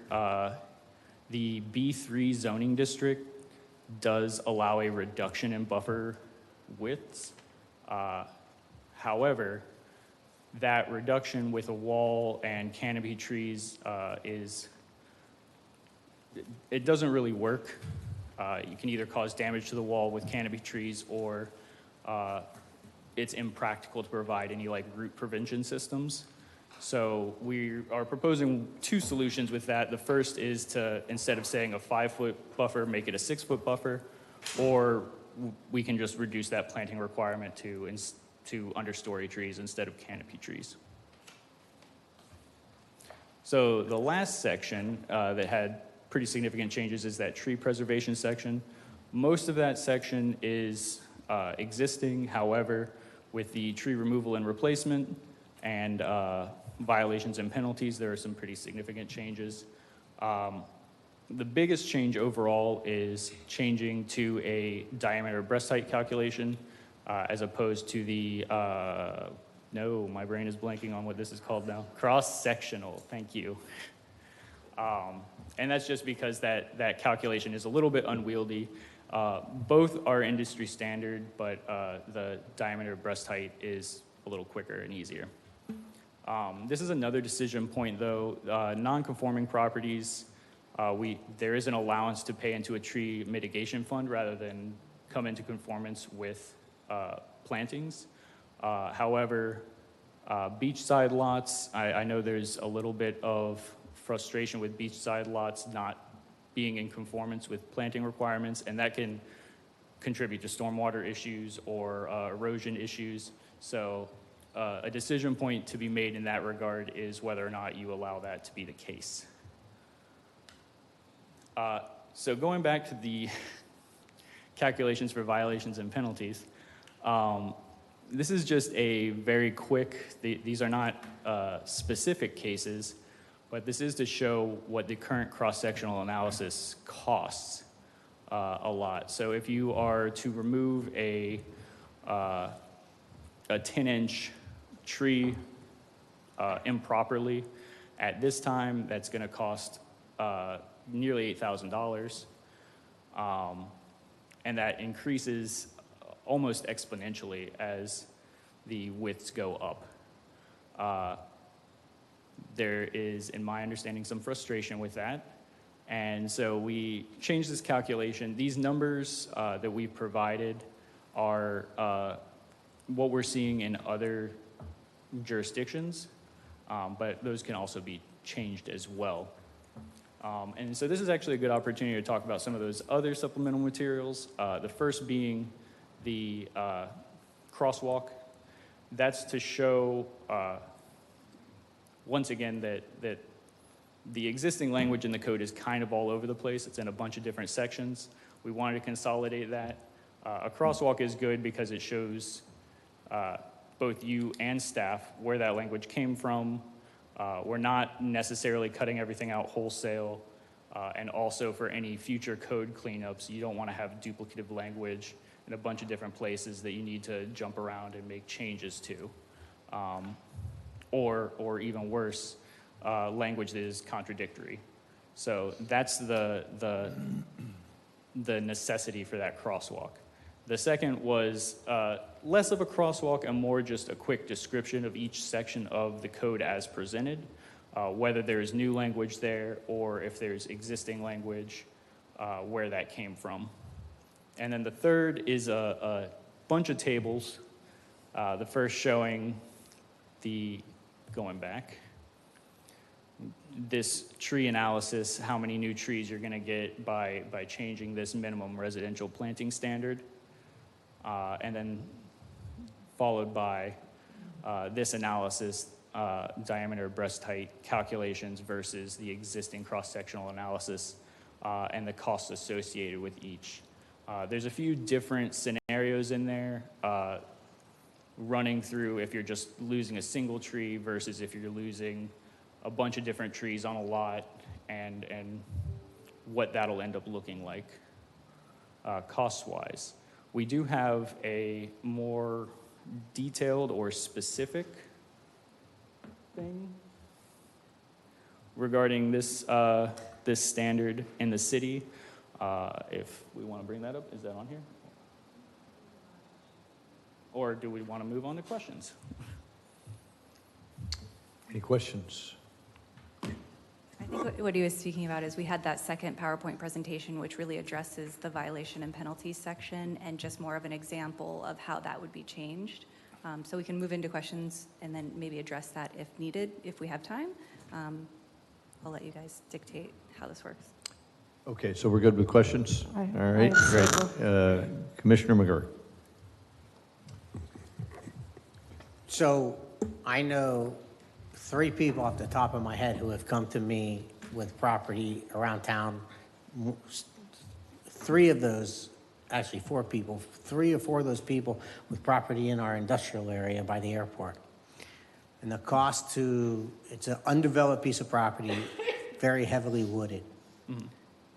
It will cost them well over $100,000 just to remove the trees to get something done. So this is where I simply go back to, all 4 of these people never did a project because they can't afford over $120,000, $150,000 just to remove trees from the property. But you know who could? The big companies. Mm-hmm. So it's not necessarily that, so we go back to that issue is, who are we helping, who are we hurting? Vice Mayor. Yes, I have specific examples from my career here. I got marched out at Glenwood Terrace to actually look at the trees that Paytas was made to plant when they developed that subdivision. And all of the residents in that subdivision now were very angry at me, and I had nothing to do with any of that and wasn't even on this board back then, but I used to live in that subdivision, so I know the history of it. What had happened is they had all of these rules, and this could be county. I think this is off of Glencoe Road, but I'm going to lead to my next question because this happens all over. The trees were planted and required, and I know you've changed the specimen, but 8 to 10 years later, all of those trees that were nice and pretty and required for the developer to do now uplift the sidewalks, and we're constantly grinding those sidewalks down, costing the city taxpayer money. And the residents got sick of it, and some of them just went down and cut the tree down because we had this over and over, and their kids can't walk on the sidewalk now. So we've got to be careful with this. And I know you've made some changes with specimens, but that's one thing that we need to kind of look at between us and county. And the other thing is I had a person march me out to their half-acre lot. This is exactly what Commissioner McGurk just stated. This is an individual that doesn't have huge pocketbooks. They cleared some trees and had to plant so many trees back in the place because it was a half an acre lot. Now, mind you, they were planting trees in the most bizarre places just to get a CO because they had to, and the trees' locations and the feet apart made 0 sense as those trees matured. So they were just like sticking them in the ground for now and then having to move them later because they made 0 sense just to get the CO. The problem with this also too is they get them in the ground and no one was doing follow-ups to make sure those trees were even watered and maintained a certain amount of time later. So we have a lot of issues here because of staffing required. You go back and follow up with these plantings, the cost that Commissioner McGurk just stated. I want to make sure that we look at all of these devil in the details type situations and that how are we different with the county, because it really, really confuses people building if they are in the city limits but they're unincorporated. Which rules do they follow, and what are the differences between city and county? Understood. And those are all on record. I know that you may not have answers to all of those, but I have specific examples that have whammied me upside the head multiple times. Understood. And yeah, I don't have an answer off the top of my head for changes for city versus county because we didn't look at Volusia County as part of our analysis. But that's certainly something we can look into. Thank you, James. Appreciate that. Commissioner Hartman. So I guess I got ahead of myself and I kind of looked at the tree removal penalty thing.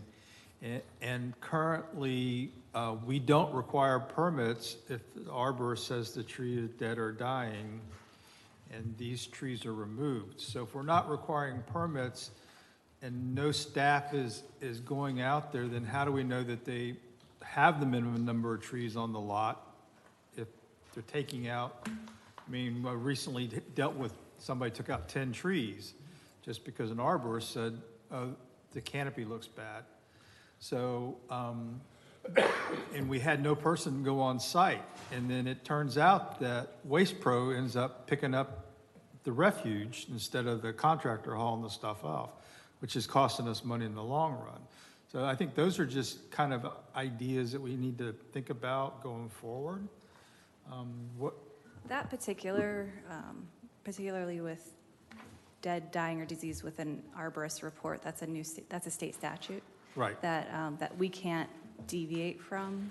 We do request that, if we do notice it, if code enforcement is sent out there, which oftentimes they are, we request, do you have a copy of the arbor report so that we can verify that, what you're doing is per that state statute. But our hands are kind of tied in that situation. So we can't require them to mitigate on site to make sure that they have that minimum number of trees. They're just allowed, if they have a tree that is possibly endangering a structure or infrastructure, and they have an arbor report stating that, then they are legally allowed to remove it without our permission. I know, but I mean, you could require that they have 10 trees on the site, you know, based on the land development regulations, but if they take out 9 of those because an arborist said, oh yeah, the canopy looks dangerous to me, then they're not even meeting that section of if we never have eyes on the property. And that seems to, you know, that kind of is a concern. But, you know, and then to the point that you brought up earlier, if we're requiring so many trees on a half-acre site, but that person is only going to develop 10,000 square feet on that half-acre site, should we not look at a way to say, how much square footage is actually going to be developed, and what would the requirement be for that, as opposed to the entire site? I mean, you know, with these heavily wooded areas, you know, if he's only going to take out enough for the footprint of the house, but has ample trees on the rest of the property, I don't, you know, it just. So is a residential concern. and commercial Right. are different. So there is much more required of a commercial project and tree replacement than a residential. So residential, you can clear down your footprint of the house, and you can clear, you know, the 10-foot around your house, and then remove anything as long as you're maintaining your certain number, your currently one tree per 2,500 square foot of property. Or if you have good reason to remove the trees, you have to at least replace back to that standard of one tree per 2,500 square foot prior to getting a CO. Commercial is a bit different. You have a certain percentage of buffering that you have to maintain. You have a certain percentage of specimen trees that you have to maintain, and then what you're removing has a cost factor versus what's remaining on site. So it's a different calculation. I think I know some of the properties you're talking about. Some of them are over by the airport. They are heavily wooded. They would require, you know, grade changing to build on them. And, you know, as it is, yes, the code would require that they significantly pay for the trees that are removed. So, I mean, maybe we can look into a calculation that's, we can look into that section and see how that may be able to change. There is also a preserved tree credit as well that reduces the amount of. Can you speak up, please? Sorry, there is a preserved tree credit as well. So if you have good specimen trees on your property and you preserve those trees rather than clear cutting and replanting, you do retain credits. It reduces your overall planting requirements. Okay. Thank you. Commissioner Martin? I'm struck again by, I'm not sure what our goal is. In other words, anybody who knows me knows I'm all about trees. But as we talk about the number of trees per square foot or this, that, or the other, is it heat reduction? Is it water retention? Is it to look pretty? I mean, if we don't know what we're trying to achieve, how do we know what we need to put in place to get there? So I have to ask what the ultimate goal is. It's all of those things. We do want to maintain our Tree City canopy. We are known in New Smyrna to have our beautiful canopy. We do have consultants frequently say, you guys have a really great canopy system. What are your tree regulations? How are you guys maintaining that? And that does give us our Tree City USA status, having these regulations in place. Plus, as you mentioned, trees are beneficial. Our goal is to have that heat reduction, that water absorption. Would it be helpful if the regulations started, I think there's some place, I can't remember if it's this one or the other one, that starts with intent? Yes. And if we stipulate exactly what it is, then those regulations can be looked at in the terms of what the intent is. This revised code does have that intent section, and it does lay out 8 specific goals. Okay, well, we just want to make sure that it's clear that our regulations support and that the goals can have metrics associated with them so we know if we're meeting those goals. And for example, there's one place where it's 1B under additional requirements, like who gets to decide what's tastefully landscaped and an effective combination. And Stephanie knows, I have submitted my questions on all of this, but we also have to be careful not to use subjective terms. So, thank you. Any other questions or comments? I just have a follow-up. Ready? Yes, ma'am. So, as we heard from the audience, they want us to annex more of the counties into the cities.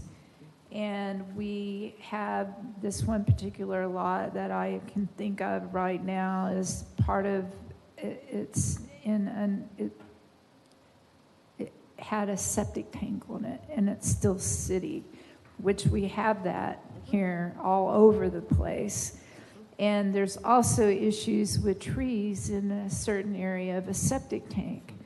So when these plantings happened and this house was built, if you could have seen these trees versus the requirements of the 2,500 feet or whatever, it was absolutely ridiculous.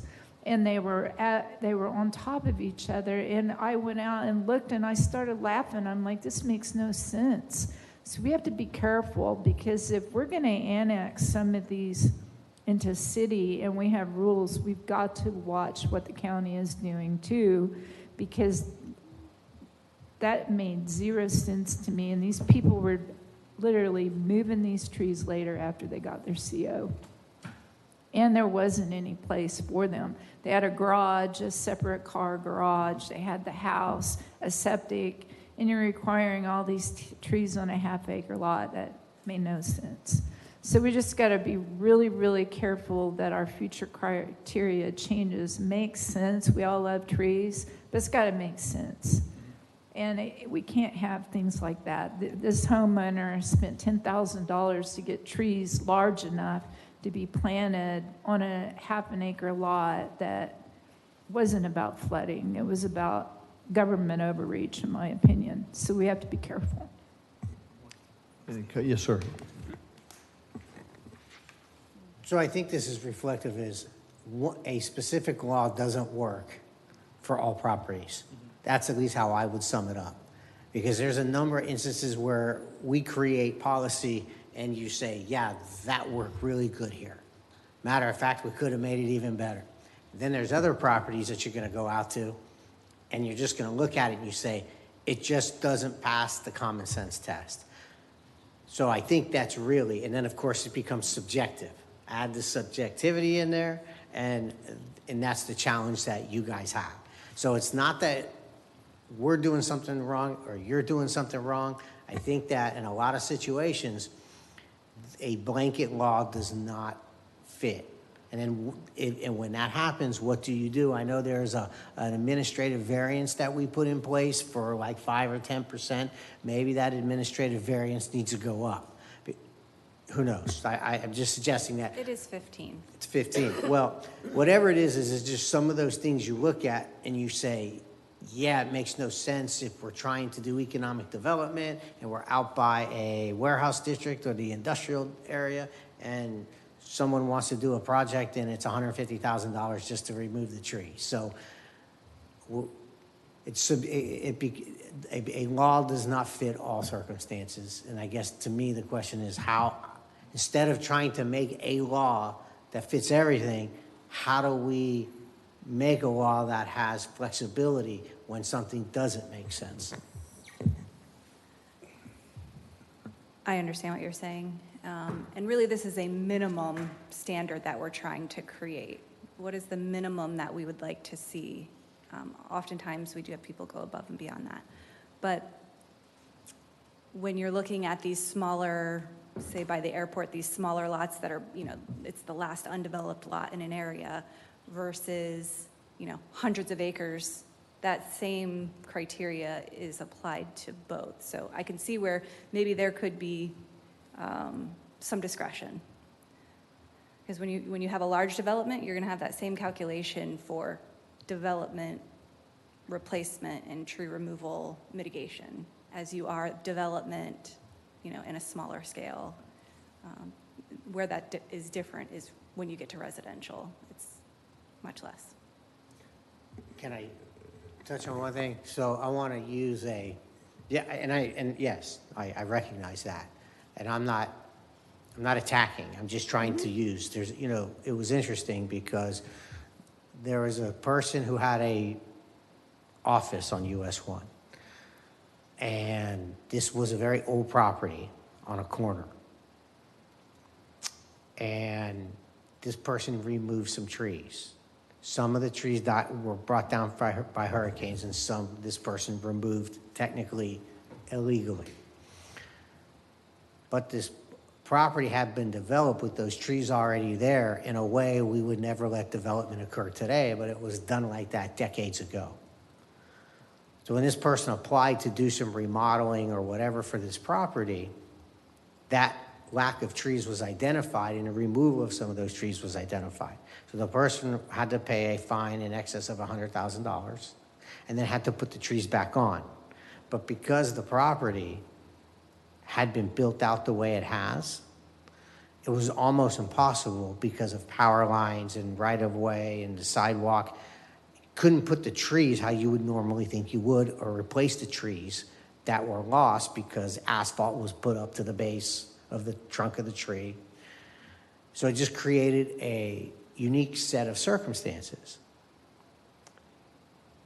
If you required the property to meet the current code, that business, which is very successful, would not be able to exist at that location. So the fine for removing the trees makes sense. Did it need to be in excess of 100,000? I don't know. But a number of trees were bunched up in a corner of the property, not necessarily meeting the intent as Lisa speaks about. So those are the kind of things that we'll come across, that the general public will look at and say, couldn't you guys do better? When they say you guys, they're talking to me. They're talking about all of us in the city. The common sense factor.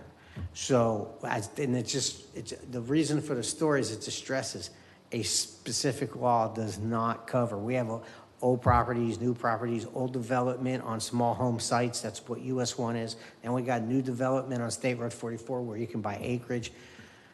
So I really like the ability for us to be able to deal with the complications and the complexities of a city that is old and new. So this code, that is actually one of the goals of adding that applicability section, and just spelling out exactly when the code is going to apply.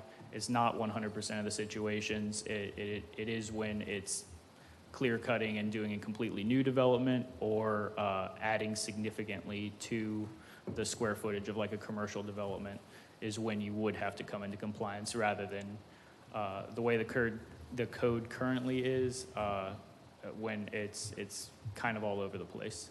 Yeah, thank you.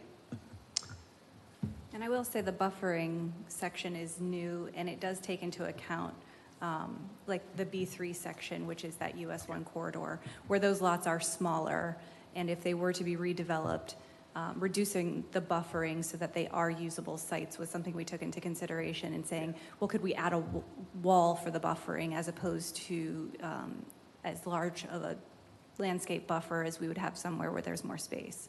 So we did try to take that into consideration, and you're right, we've got a nice mix. It's a challenge for all of us, absolutely. James, I appreciate your report and the diligence with which you did, and Stephanie, for you, your steady hand on the helm of how this is done. We are famous for what we have been given in terms of our environment here. And so a reasonable stewardship of what that is, because after it goes away, it takes decades to put back.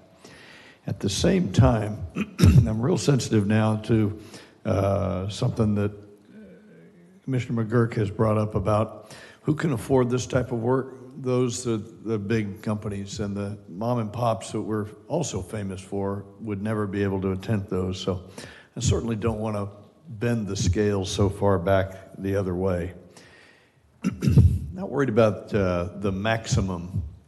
I am worried about the minimum, because those that would scam us will be the minimalist and will bunch those trees up into a ridiculous section and do things that are just not reasonable. So while we try to be reasonable, those that are following the rules, they may not be reasonable if there's loopholes that allow for that type of behavior. So that type of attention to your detail about how you do that is particularly important.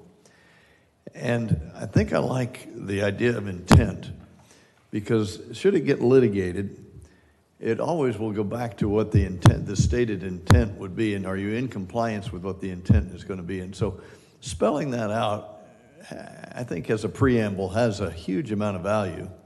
And then putting with it some measures of accomplishment, even if they're examples. For example, the property at blah, blah, blah is the perfect example of what we're talking about. Go there and look at it. And if you can comply, if you can do something like that, we love, you got no problems with us. Something along those lines. Long way around saying that when you think about, okay, this is the landscaping conversation, is about trees and what have you, it's easily glossed by. But this is so central to so many folks here in our community. It just takes that level of care. So I know we do, especially your organization does a lot of very intense stuff.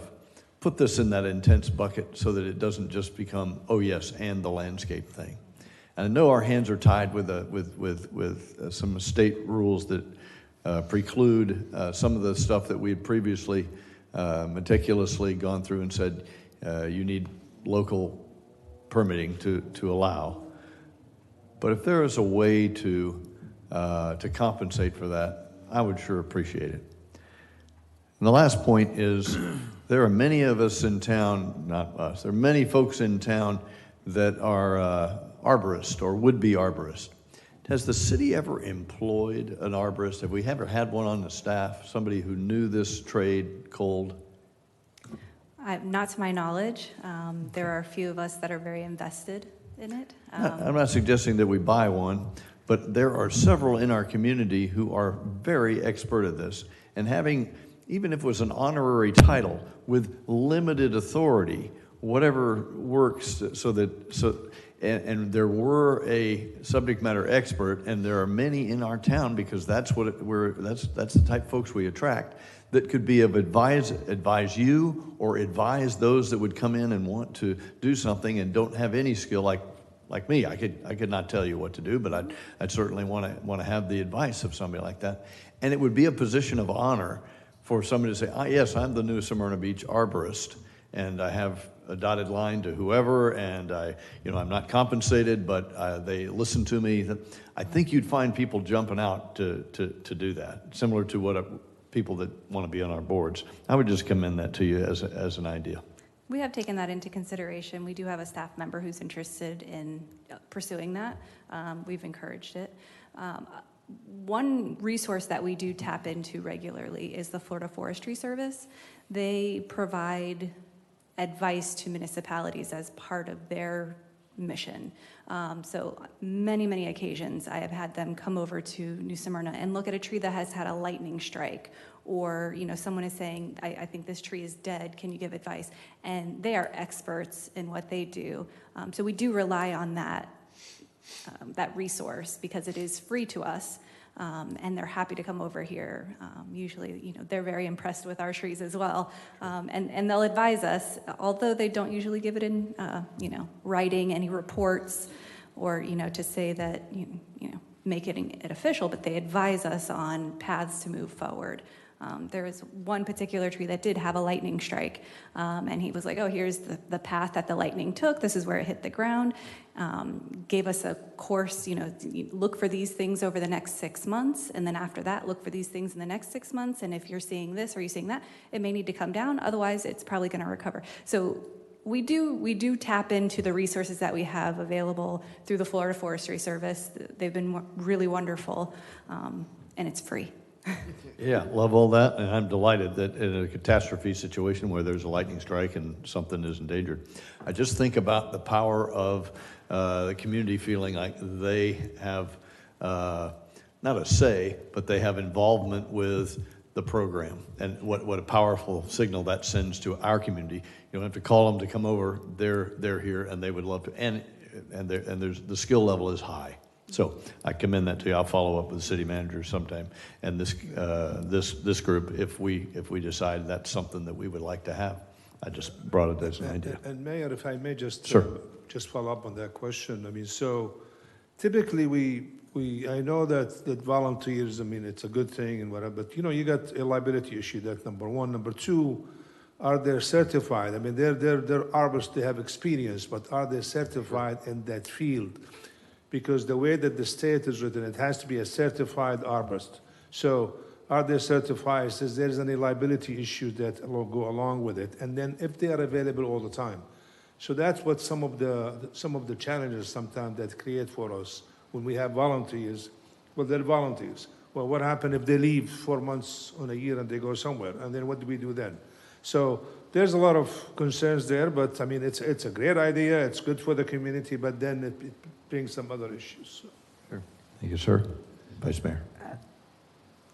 I would like you to elaborate just a little bit for the public, because we've all been hit with the questions, why did you allow Coastal Woods to scrape all that land and tear all the trees down?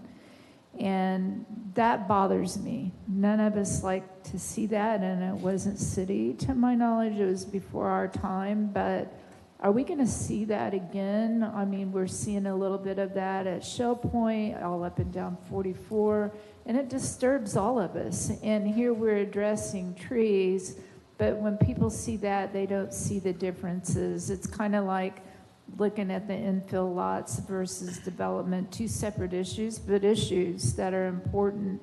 Same with this, if we have a single family building one house versus a development coming in, I always call it scraping the land. It just makes me cringe. I can't stand to see it. So how are these developers doing that, and elaborate so the public knows the differences here? So we can't really prohibit clear cutting. What we can do is kind of incentivize retaining good trees, having a process for identifying what trees are being removed, what trees are being replaced. That's what this code seeks to address. But there are always going to be different standards for a single family redeveloping as a single lot versus a completely new subdivision versus a commercial development. And I'll add to that separately. Coastal Woods is a planned unit development. We do get this comment a lot as well. They did a cluster development in their style. They're 50% or maybe more of that land they own for that development is in conservation. It is actually preserved on site, and they've clustered the development together so that they could elevate or, take the trees down and create a development that is sustainable for elevation, because that is something that we see as an issue when you're building these large developments. You've got to build up out of the floodplain, or you've got to make sure that it's a certain elevation. So one thing that we do encourage is these cluster developments, so that you have a significant amount of land preserved together. And if you look at a map, maybe we could share that with you to see exactly what's preserved versus what was actually developed. And we realize people don't see that because it's tucked in the back, or all you see is the development that fronts the streets, but really 50% of that development is in conservation. Wasn't, and Colin, I'm sure you can answer this, isn't Coastal Woods where the fire accidentally broke out about 3 days before we passed a burn ordinance? Yes, ma'am. And I'll touch back to your other concerns. When we inherit subdivisions from the county, we try to work with them as much as possible. There is one, I'm not sure if it's the same subdivision you were talking about, sidewalks were popping up, and they're like, we know that our PUD or our HOA requires that we have street trees, but we don't want to put these same street trees back because they're not working. So we are working with large developments like that so that they can still keep that character, which was intended for that community, but maybe with a different style tree. And standards have changed. I know the University of Florida at one time recommended oak trees for street trees.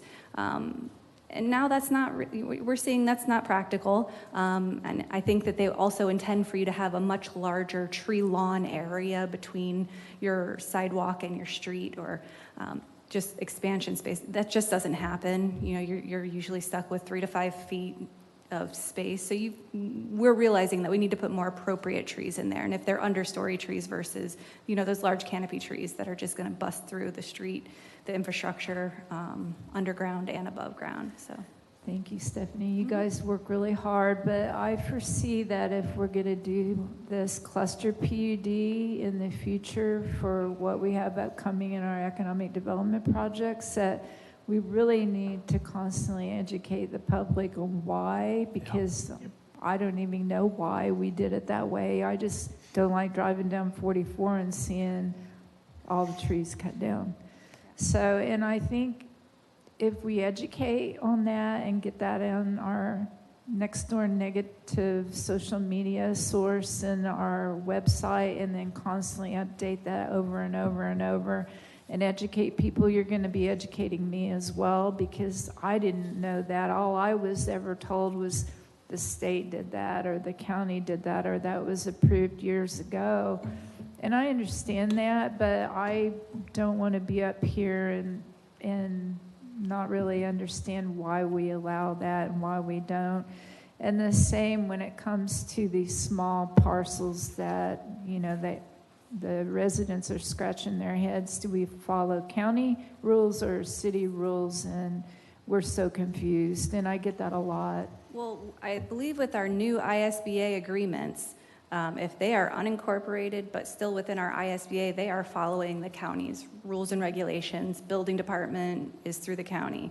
If they're incorporated, then that's ours. So we used to permit and do regulations for the county through the city, and I think that's where a lot of the confusion came in. But I believe with that new agreement, it's very separate. You're in the county, you're following county rules. You're in the city, you're following our land development regulations. So hopefully that'll get cleared up. But if they come to us in our department, we can be really clear for them. And a lot of times we send them right to the county staff that they need to talk to, which is complimentary of our staff here in the city, so that they can get direct answers. But yeah, we're unique in that we have a good amount of unincorporated property within the city limits, and people do get confused. Some people are not confused. They're very happy staying in the county and keeping those county regulations. True. That's why we're having a hard time getting some of those annexed. Right. Any other comments or questions? I've got one. Yes, ma'am. Go right ahead. Just to clarify, I sent you a whole pages of stuff. I assume that I'll get written answers, or you'll call me with answers rather than use the time here. Sure, absolutely. Thank you. Yeah, I think it was pretty late last night. I looked at it briefly and then didn't have a chance to see it this morning. No, and that's fine. We'll discuss it later rather than take up time here. Okay. Thanks. Stephanie, it could be me that I wasn't paying close enough attention to the response to Commissioner Perrine's question. On the Coastal Woods thing, so there's some dedicated property that's green space, and they're at liberty to put it wherever they want, right? So yes, they're required open space. Open space, And but they they're can put it also wherever they want. required preservation. Yeah. So yeah. there is 50% of their land has been preserved in conservation with trees. Yeah. But- Open space is different. Open space is more of your walking trails, your parks, your green space. There's provision for both, though, huh? Yes. Great. I notice there are some communities that don't allow you to foul the view of the road, and there's a setback and green space required, 25 feet, sometimes 50 feet, whatever. It just seems like we would have required that so that we don't offend everybody that drives past there to say, oh my gosh, what have those boneheads in the city done to allow this? Do we have anything like that that says you'll have green space that'll be 25, 30 feet along the road, and why wasn't it implemented for Coastal Woods? Well, I mean, they do have a buffer requirement, and they did plant the requirements for They that buffer. planted it? They planted it. Yeah, Yes. but I'm talking about a preservation. Preserve You what was can't take there, it down. Sure. Is that outside reasonableness? No, I don't think it's outside of reasonable, except sometimes there's not the nicest shrubbery in there. Sometimes I it's got you. invasive. And most times with new developments, they're looking for that more attractive landscaped look. So I don't think that we have in our code currently that you have to keep the existing. I do believe there are provisions if you do keep the existing, you don't have to irrigate it or whatnot. But I mean, we could definitely incorporate that you must keep. I'm not proposing I know what the answer is, but it certainly, that one seemed like it was the worst of all the options. Commissioner McGurk. And I thought, Mayor, that there is a requirement, I think, that they have to preserve a certain percentage from the natural buffer within the landscaping buffer. But I could tell you the area you're talking about, they have actually violated different sections of the land development code. So there's some areas were cleared without a permit. The area that she mentioned about the burning, they were burning the debris. By the time we enacted the thing, then the fire happened. So, I mean, that's not but I think there is a percentage of required that you have to preserve within the buffer.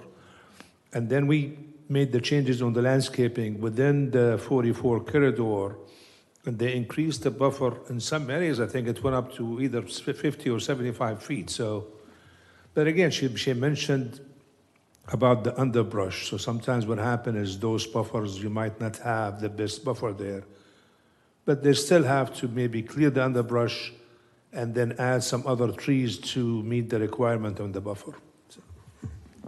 So we dealt with this exact issue, what you brought up, Mayor, on the dais, and Kyle's right. We enacted policy after that happened because that should never have happened. And we got, and yet, so that's, we have something, or at least we should. But nonetheless, what we've seen a little bit now is some of that off Pioneer Trail was sod farms, so it didn't have that dense buffer against the road. So everybody sees it and it looks terrible. You can't deny that. We also ran into issues with utilities. Anytime we've tried to deal with landscaping buffers, we get into an issue with the utilities and how do we work together, and it's never been a perfect scenario. Now there's a difference between that on State Road 44 where their properties are smaller, they're not 100 acres or 500 acres or 1,500 acres. So the smaller properties on 44 to be developed in terms of, the 2 acres or 5 acres, and we encroach into that. We had a lot of property owners upset about how much land we were taking to require the buffers. That happened a lot with with some of the car dealerships. We went against what they wanted and we increased the buffers on 44. But what a lot of we've seen is after that was enacted, now you're seeing properties that don't have those vegetative buffers. So. We've worked on that extensively, not necessarily sure we solved the problem, so it's always good to take another look at it. But we do have something on the books where they're supposed to keep the natural vegetative buffer on these projects. Well, on State Road 44, yes, the corridor overlay zone has a whole different set of standards. But yes, as you mentioned, landscaping and utilities have butt heads. We work extensively with the Utilities Commission, and, you know, they've become more lenient on what we could allow in those landscape, or the overlap of the landscape buffers and the utility easements.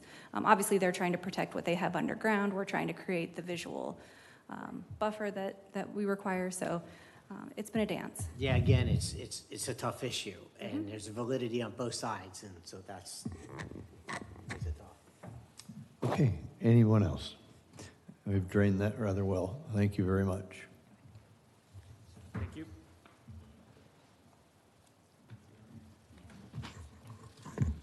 Thank you.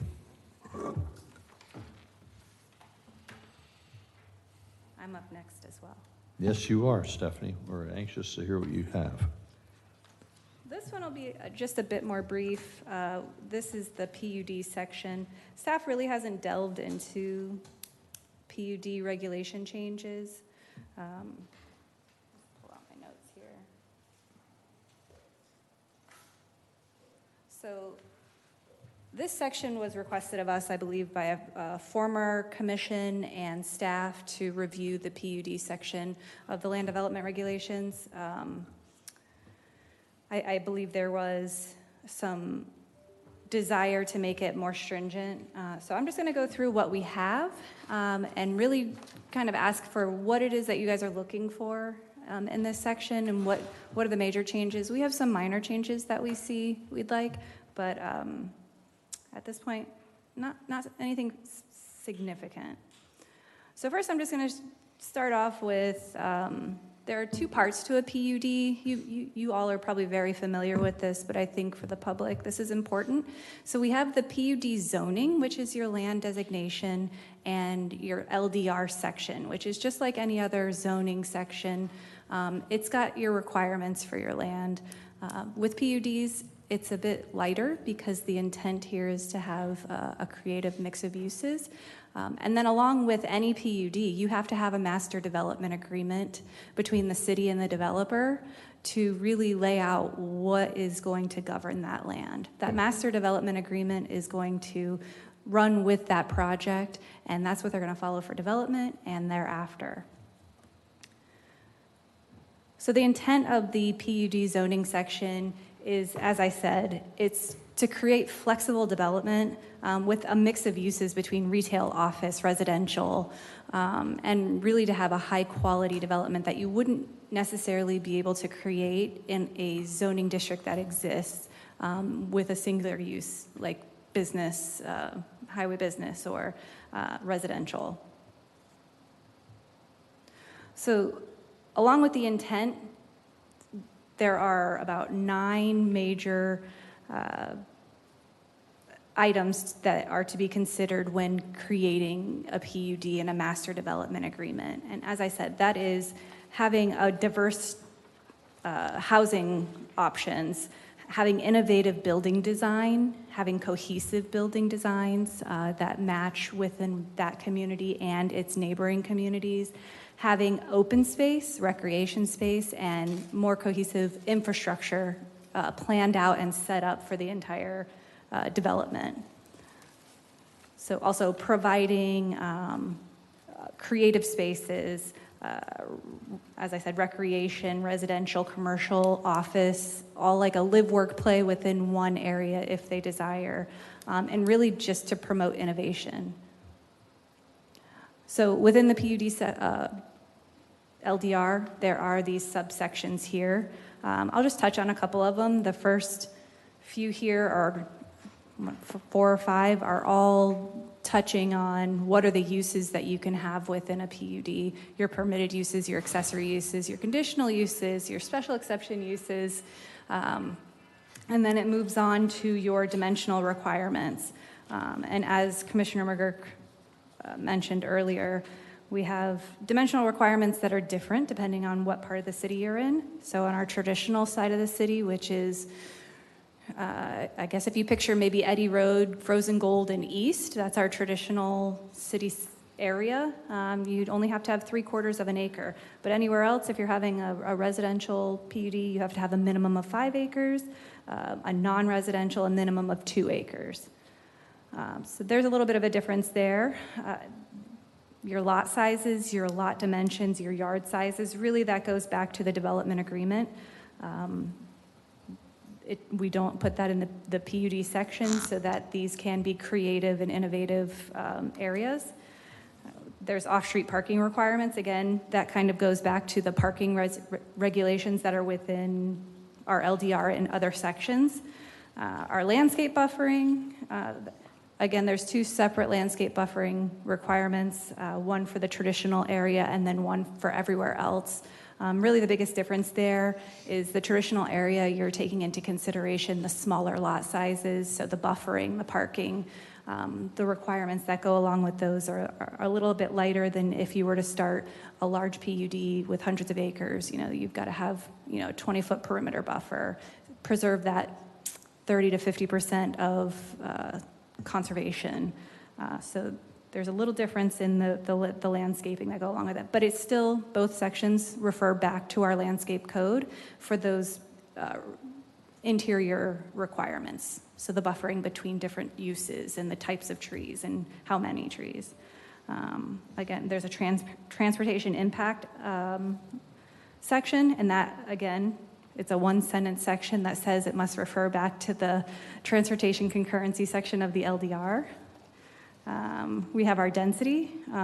It just spells out really the densities that are currently put in place within the city, which is PUDs on the mainland have a maximum residential density of 18 units per acre and 12 units per acre on the beach side with a hospitality of 48 units per acre. Or if you're in the activity center and hospitality future land use, then you've got 60 units per acre. So it just kind of lays that out, which is, you know, again, refers to our land development regulations, which they must follow. Let's see. Other sections, supplementary regulations, I think I have at the bottom of this slide here. This is just those extra pieces that say you must follow our utility systems regulations and our open space requirements. And then the next section is procedures for rezoning to a PUD, which you'll be seeing one of those soon. It's going through the procedures right now. You have to go through a pre-application meeting, an application submit an application to staff with their required criteria, and then it goes through the review process through commission. And then ultimately, what you have to submit that conceptual plan with a master development agreement, meeting the requirements. And that master development agreement is going to really dictate that development. And then after that, they get a building permit. They can start development. So as I said before, one of the main areas that staff noticed that a change was needed was in our permitted use section. We've got 2 pages of uses that are almost useless because when someone comes in with their PUD, they've got an intention of what they're looking for. And we already have these 2 phrases within those sections that says uses must be approved by the city commission, or permitted uses of land and their customary accessory uses and structures shall be as allowed in the written development agreement and as approved by the city commission. So that's really the depth of our look into this section. I know there have been some opinions from the dais about our PUDs, and we're open to hearing what your interests are for this section, and then we will definitely look into it and move forward. Questions or comments? Commissioner Martin. I have a problem with PUDs that are established merely to overcome our standard land development regulations. Okay. Rather than getting a host of variances, they do a PUD. And I don't really think that's what the purpose of a PUD is. So that I am concerned, and using them to get around things like minimum lot sizes for a PUD. Lots of games with that. I am thrilled that you've put in expiration dates now. And just a question, it seemed to be that you were saying that they require residential, but I'm not sure that that I understood that correctly. No. Okay. A PUD is only considered residential if 50% or more of the Oh, development no, that's is fine. residential. No, So I it's not wasn't sure whether required. it wasn't a required No, element, right? no. But again, I really have difficulty on PUDs for small properties. City Attorney. Yeah, I was just going to add that the PUD, does allow for variety from the zoning code. That's the purpose of doing the PUD, and with the thinking about that, you're going to get a better development if you allow for a modification here or a modification there. So it's the purpose of varying from the code is to get a better product. I understand, but when you go for a PUD specifically to avoid getting variances, that's where I'm talking about. It's a seesaw, it's a balancing act, but it's a faster process than justifying why you want deviance, to deviate. Oh, so the PUD process is actually quite lengthy, whereas the variance, you're just dealing with the planning and zoning board. So I understand. We'll talk. We're not going to go into depth now. It's just, I've made my statement, and I know we're time challenged. Any other questions? Yes, ma'am. Vice Mayor. I just have a future question on our Advent Hospital location. And I think you mentioned 2 acres for business for PUD. That's probably more than 2 acres there.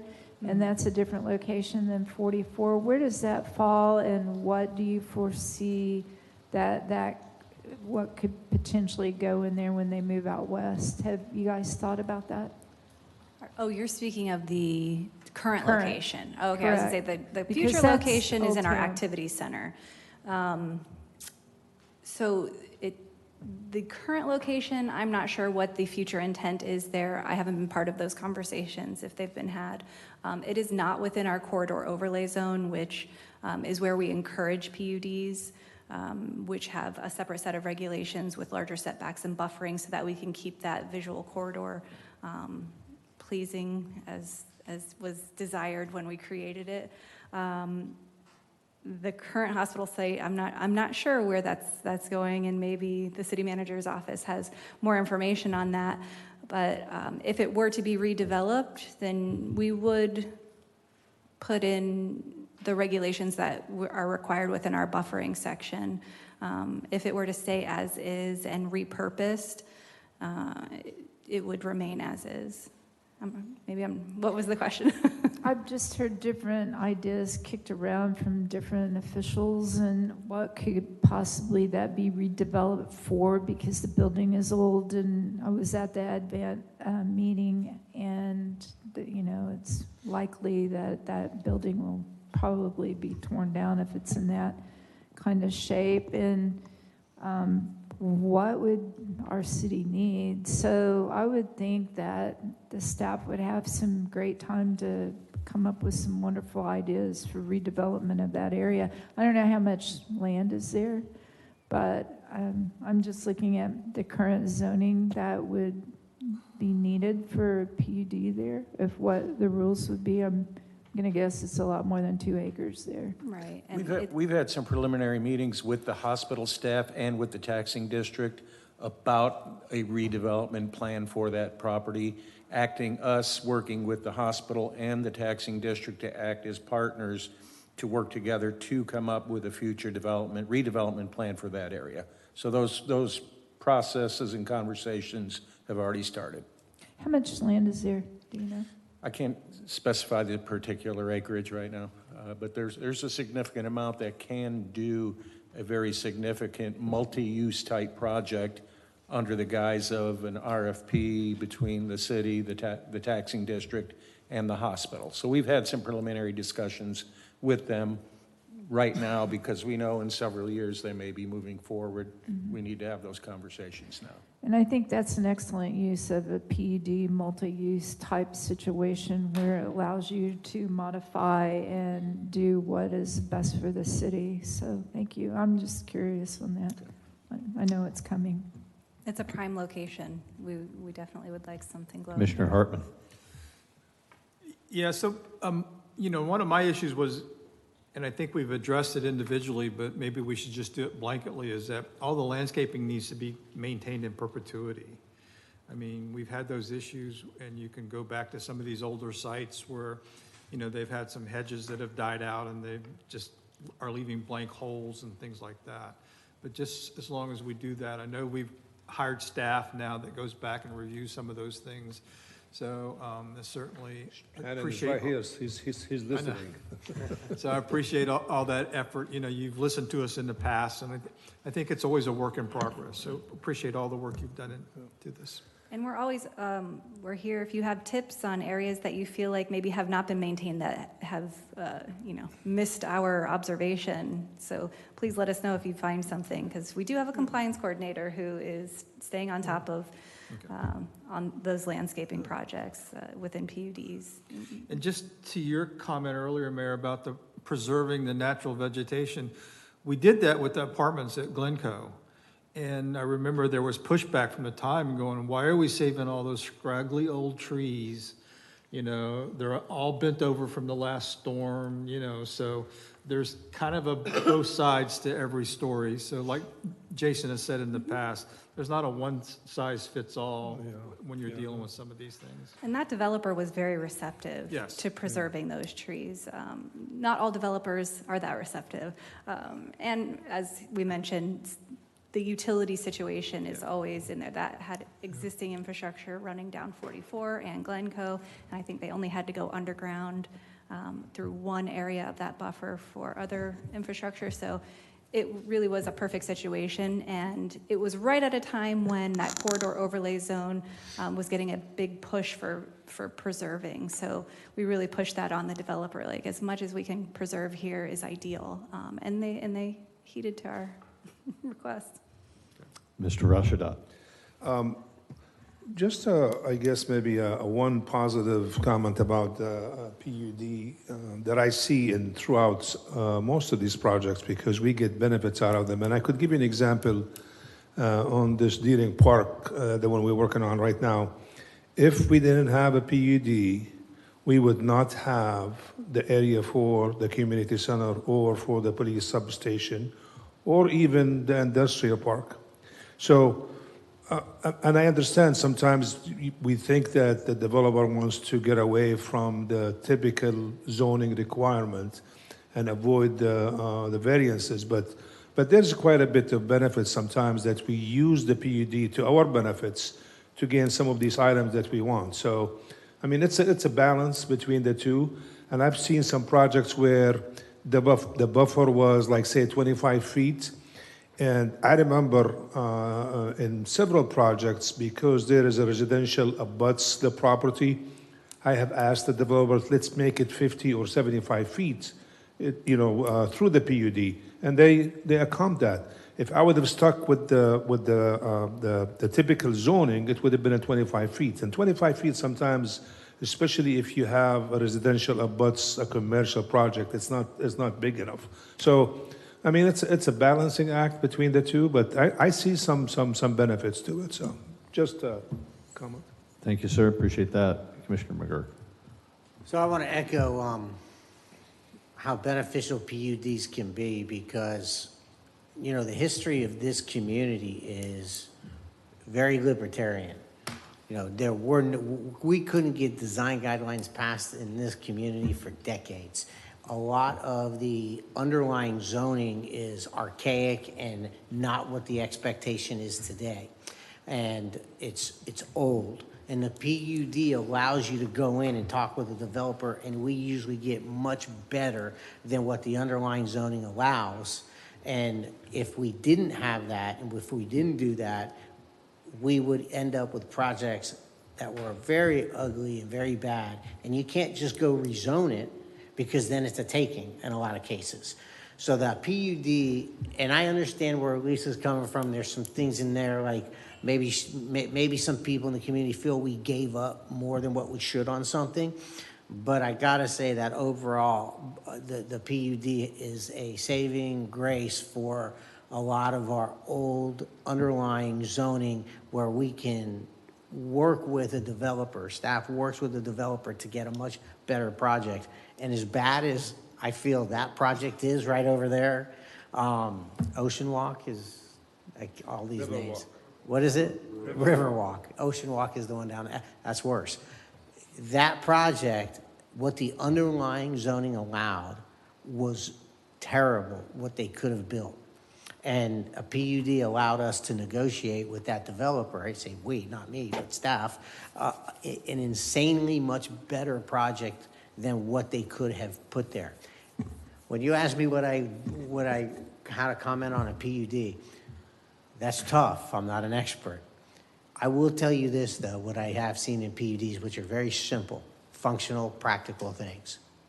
Our Walmart was a PUD, right? Mm-hmm. I can't stand anything about that whole PUD development. The whole parking lot doesn't flow right. One of the things I've noticed, not only in this city, but in other cities around us, the ingress and egress to a big PUD is woefully inadequate to ingress and egress that whole PUD, including that Walmart. They need to be much bigger. They need to be much more defined. They need to be wider. They need to handle many more cars. And then I look at the front of that every single time I go to that Walmart. And I look at all of how junky the front of that property looks. I can't understand how that's even possible. And it's right away or whatever. Listen, I had to put in sidewalk when I did my development, and not a development, a little remodel. I maintained the right of way in front of my business. I don't know what happened or is happening with that, but it's been like that since it was built. And many commissioners and people in the community have complained. So whatever we need to put in there to make sure that that's maintained, we need to do. Something's not working there. And maybe there's some legal language that needs to be in there to make it really tough on them. But the parking lot's not flowing right. And I know the idea was to shove all of the ingress and egress into one area where possible. It's kind of like the developments, right? Everybody started making a development where there weren't a lot of ingress and access in and out on the back of the development, so it all gets stacked up in the front. And I've heard that the county has said that they're getting away from that because all of that concentrated congestion is not good. So I think that in the commercial environment, not just the big residential PUDs, need to take a look at that so everything just flows a little better. Sure. Thank you. Any other comments or questions? I've got just a few, Stephanie. Is there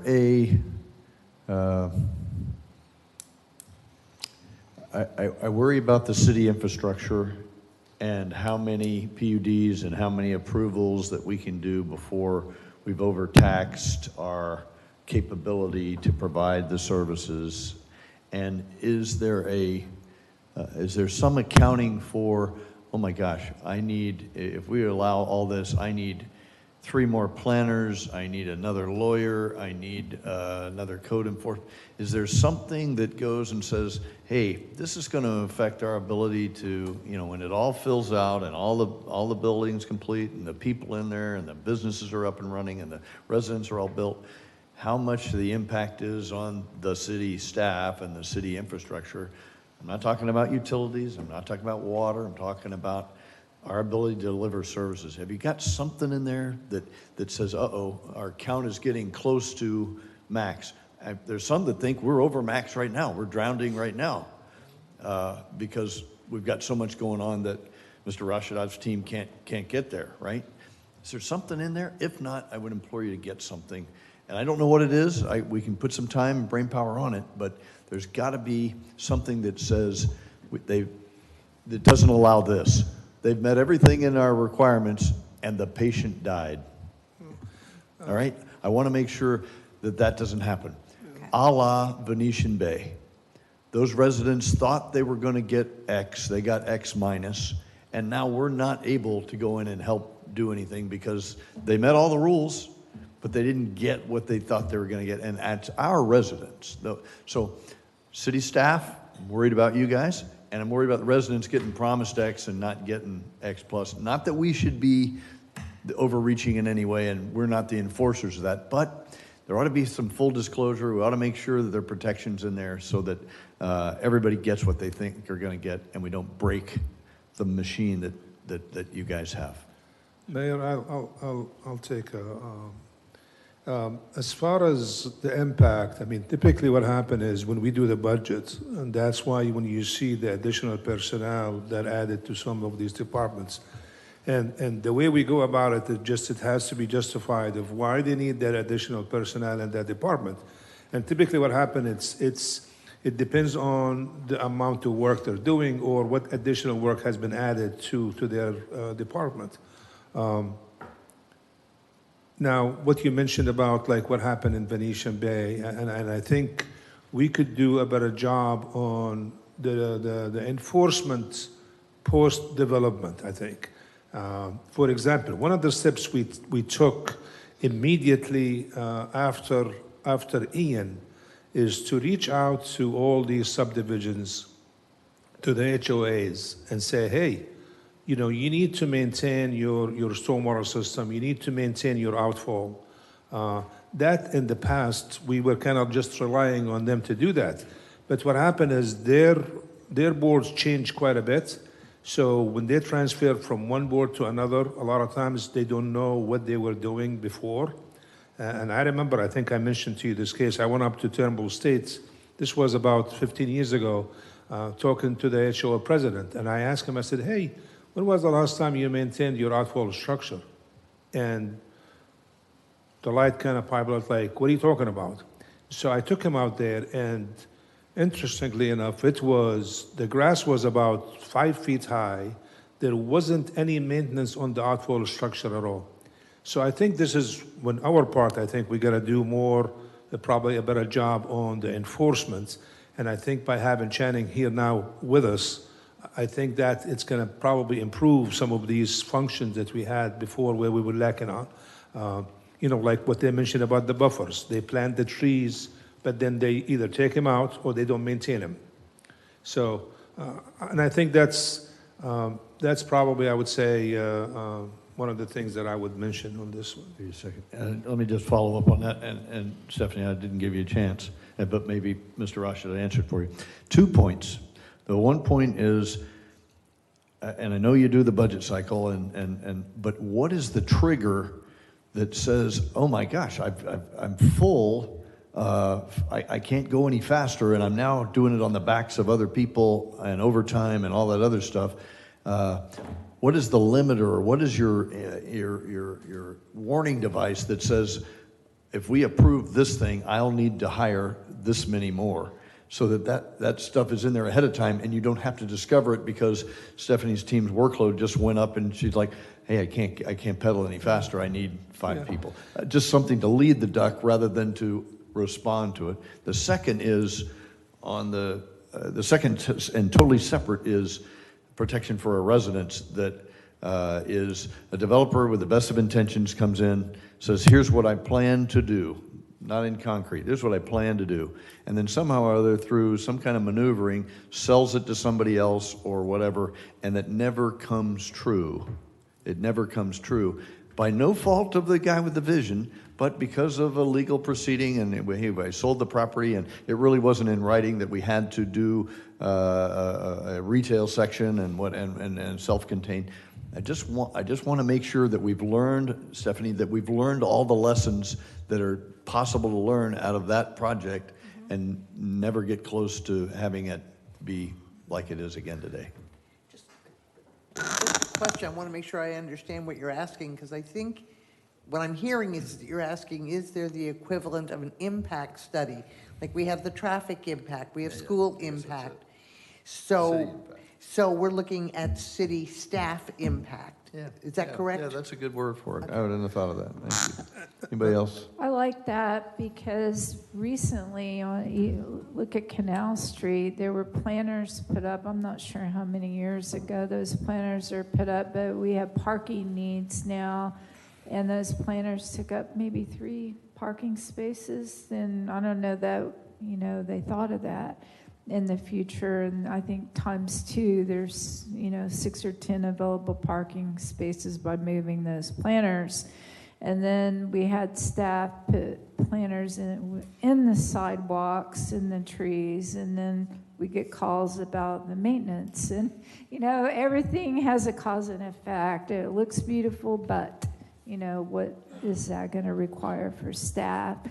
And then all those trees that DOT put up, the hurricane came through and they were all on the ground, and it took a long time for them to sit back up. So none of these are very easy issues, and we get that feedback all the time, and a lot of people don't see that as DOT. We just had another maintenance call at 10 o'clock at night. Somebody was blowing up my phone about how our center medians don't look good with the maintenance, and it is what it is. It's what we get. So not easy subjects on any of this, but I'm glad you reach out to us on a lot of these things, because what staff sees and what we hear from the public, this is a chance that we can communicate back and forth of what you're hearing and what we hear, and how to bridge that with communication back to the public, which is so important. With the Deering project, and the comment by one of the citizens that they made about focusing on zoning and annexation of enclaves to fulfill our 60-40 lopsided budget to be, it's 85-15, but to fulfill it to get to 60-40, I've not seen any data that would say just by focusing on that would meet our goals and objectives. I would say a good amount of our enclaves are residential.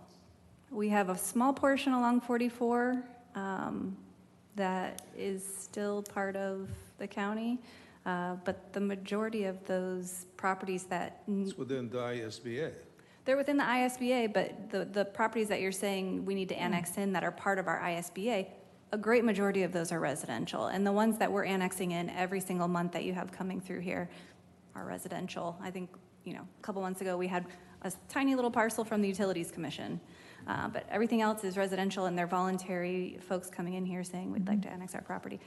So I'm not sure the weight on that. That's not going to fix our budget problem, and it's sure not going to fix our job opportunity problem with lack of medium wages. So I can't see that. I would like staff to elaborate on about the county buying land for conservation, and does that impact the Deering, because that was mentioned in this workshop meeting from the public. I was told that was just this past Tuesday. So I don't even know if I don't know about what that meant on slow down on the Deering and how that relates to annexing the enclaves. I just don't see the relationship there at all. I'm not aware of that yet, but I'll find out for you. Okay. Mayor, if I just say one thing about, and I've seen it in the past quite a bit, where when the PUD is being discussed in the city commission meeting, and so a lot of discussion goes about, how about if we do this, and how about if we do this? So during that discussion, but that does not go into the motion. So people would remember, well, yeah, they discussed about, like, say, put in a fence, but that did not go into to the PUD. So, and then the other part is about, they were promises. So what happened is, developers, they develop conceptual plan. And in the conceptual plan, they will show a retail, commercial, this and that. And then, but that's only on the conceptual. So I've seen, Venetian Bay, when first initiated with J.D. Johnson, there was, I remember, a big plan with quite a bit on it. But that did not go into the final. It was just a conceptual, and then what happened is when they start working on the project, they need the property for stormwater. So it kind of made the changes from the conceptual to the actual. And so sometimes people, they see that and they say, well, yeah, they used to have this. What happened to it? Well, that was on the conceptual part. That was not part of the approved plan. And I think what we need to do is when we have a PUD that it's being discussed on the dais, that we need to be very clear on the motion of what we want to be in that motion. So, if we discuss, well, let's have a 75-foot buffer, maybe one commissioner liked the 75-foot buffer. The other one, maybe they don't want it. It didn't go into the motion, but people would remember that, yeah, you said you're going to have a 75-foot buffer. So I think we just have to pay more attention to the details when we put the motion in, and that put into the PUD agreement. Briefly, I want to say, so being on here a while, I've been a victim of that. We see the conceptual. We don't necessarily understand. We've gotten to this point now because now we know. What we know is this conceptual design, and I can tell you there's electeds who have served well before me who held up a beautiful looking brochure and said, this is what we thought we were getting. This is what we voted on, and that's what we got. So I think that would be a huge benefit to the PUD. And also making clear that we on the dais don't mistake or take for granted what we know or don't know. A lot of that happens in minor changes to a PUD. We come in, we look at it, it looks okay to us, staff is real calm about it. Next thing you know, after 8 of them, you have something that is completely different from what you originally thought you had. And it's just chipping away, and as you point out, new developer once changes and another developer takes it. So don't take for granted what we know or don't know, and make sure that when something is shown to us that it's very clear that this is not what they're proposing. This is just a nice rendering to make us feel warm and fuzzy, but what we're getting is in this document, the PUD, and it's not necessarily this. So then we can discuss and have an intelligent conversation on, well, then what actually are we getting? And then we have the ability to massage it, which would drive you guys nuts, because there's 5 of us with 5 different opinions. But at least that way, there's not the consternation of, well, what happened to it? Any other comments? Yes, ma'am. I do. Okay, so the comment was made, let's take this PUD and protect those outside and around it. We're doing that with a stormwater bond. How else can we protect those around it other than stormwater? Do you foresee anything we're missing here with this project that's coming? Because they say slow down on it, take your time. We want to do that, but we also need advice and guidance. I don't go out there and write PUDs. I have no idea what I might miss. So I'm looking for staff for guidance on this, and so are the rest of us. But then again, we don't want to drop the ball on it where something happens just like what happened with losing the aerospace contracts. You know, we've got people interested. We're really close to having job opportunities in the near future for in our tax base. So what's this balance here? How can we protect them other than a bond that's brand new for stormwater? What else do we need protection for the residents around there other than a 10, 20-year bond, whatever they're going to put in place? That's a good question that I think we should look into deeper. I think that stormwater bond just came up at our last meeting as with P&Z as an option. So I think taking a close look at it would be needed for staff. Thank you. I don't have anything off the top of my head No, for you on that. I don't expect it. I'm just kind of making a rhetorical comment. I don't expect answers, but you can rewatch this meeting and go to these areas and take notes. And you're hearing feedback that we don't always hear. A lot of people will talk to staff in your pre-app meetings, pre-app, and we don't hear that. I don't always watch those, you know, but this is a good thing to have, this workshop, so that we can brainstorm.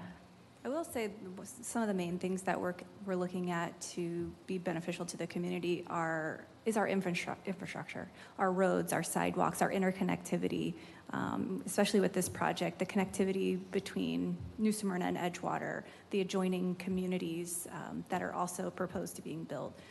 Because the less curb cuts that you have along 44, the better flow you have for traffic, the safer it can be. So, you know, there's a lot of different things to look at. I just wanted to throw those few things out there that a lot of times infrastructure is one of our main ones, and stormwater goes along with that in that infrastructure planning. Can they adhere to these new rules that were proposed to us today? Are they willing to be able to make the stricter rules happen? And is it affordability with their project? I know a lot of the build-outs aren't going to happen for a long time out, but will this make that harder to get aerospace and technology, where they'll just say, you guys, restrictions are tighter than anybody around us in the county. Why would we go to your county for that when we can go here? So those are things up here. We've got to balance all that, because we don't want to make it so strict and nobody else is around us. Like, we're the only ones like that. You know, those are the kind of answers that I need before I go forward with a lot of that. Sure. Any other comments or questions? We've had, we've pretty much given our comments along the way periodically, so I don't think there's a round of closing comments. City Manager, anything from you, sir? No, but I think this was a very interesting, beneficial discussions, I think, on the dais. I think it gives us some good feedback that we could go back to the drawing board and address some of these issues and some of the other issues that even might we think about along the way. And if you feel like we need to have another session where we could come up and discuss some more, feel free to let me know, and we'll arrange that. I think these items are important, you know, for the future in terms of the development. So I think we don't take it lightly. I think it's a very interesting and important topics that we have, and I want to thank staff for working on this tirelessly to come up with this. And I think at the end of the day, I think it's the city that we're trying to protect and save it. So that's what we're trying to do. Delighted to hear you say that. On behalf of the Commission, Stephanie, you and the entire team, thank you for the preparation. And we'll look forward to this recorded meeting being played again in your halls, so that you can get the detail of all the essence of what we say. We understand you can't take it in at one setting here. Any comments from you, ma'am? No, I thank you guys for listening, and I look forward to getting the feedback on all these topics. Whatever you have, you mull over some of these sections of the code, and, you know, tell us what you'd like to see, just like what we've seen in the past, you know, shorter expiration dates and, you know, things like that. We want to incorporate what you want. So Very good. We're dependent on you. Any Mayor, other comments? Yes, ma'am. one comment. We had another request for remote attendance on the July 23rd, the trim meeting in July. I just want to make sure we have a present quorum. Will the rest of you be able to attend in person? That's the millage? Yes. Yeah. I'll be here. Okay. Jason? Yep, just checking. Yep, I'm good. Okay. I'm going to add that on to the 25th agenda, another resolution similar to the one that was just published. Okay. Thank you. You bet. Okay, without any further Mayor, business? Yes, sir. I know Commissioner Hartman has asked for one item to be discussed under the open discussions, but we don't have time, so he might bring it up at maybe Tuesday meeting or some I'll other bring it meeting. up at Tuesday's meeting under commission But I had, comments. for his item, I had HR prepare, you know, just for the discussion, but we just ran out of time, so just want to make sure that that's... So Tuesday. Okay, very good. We're adjourned.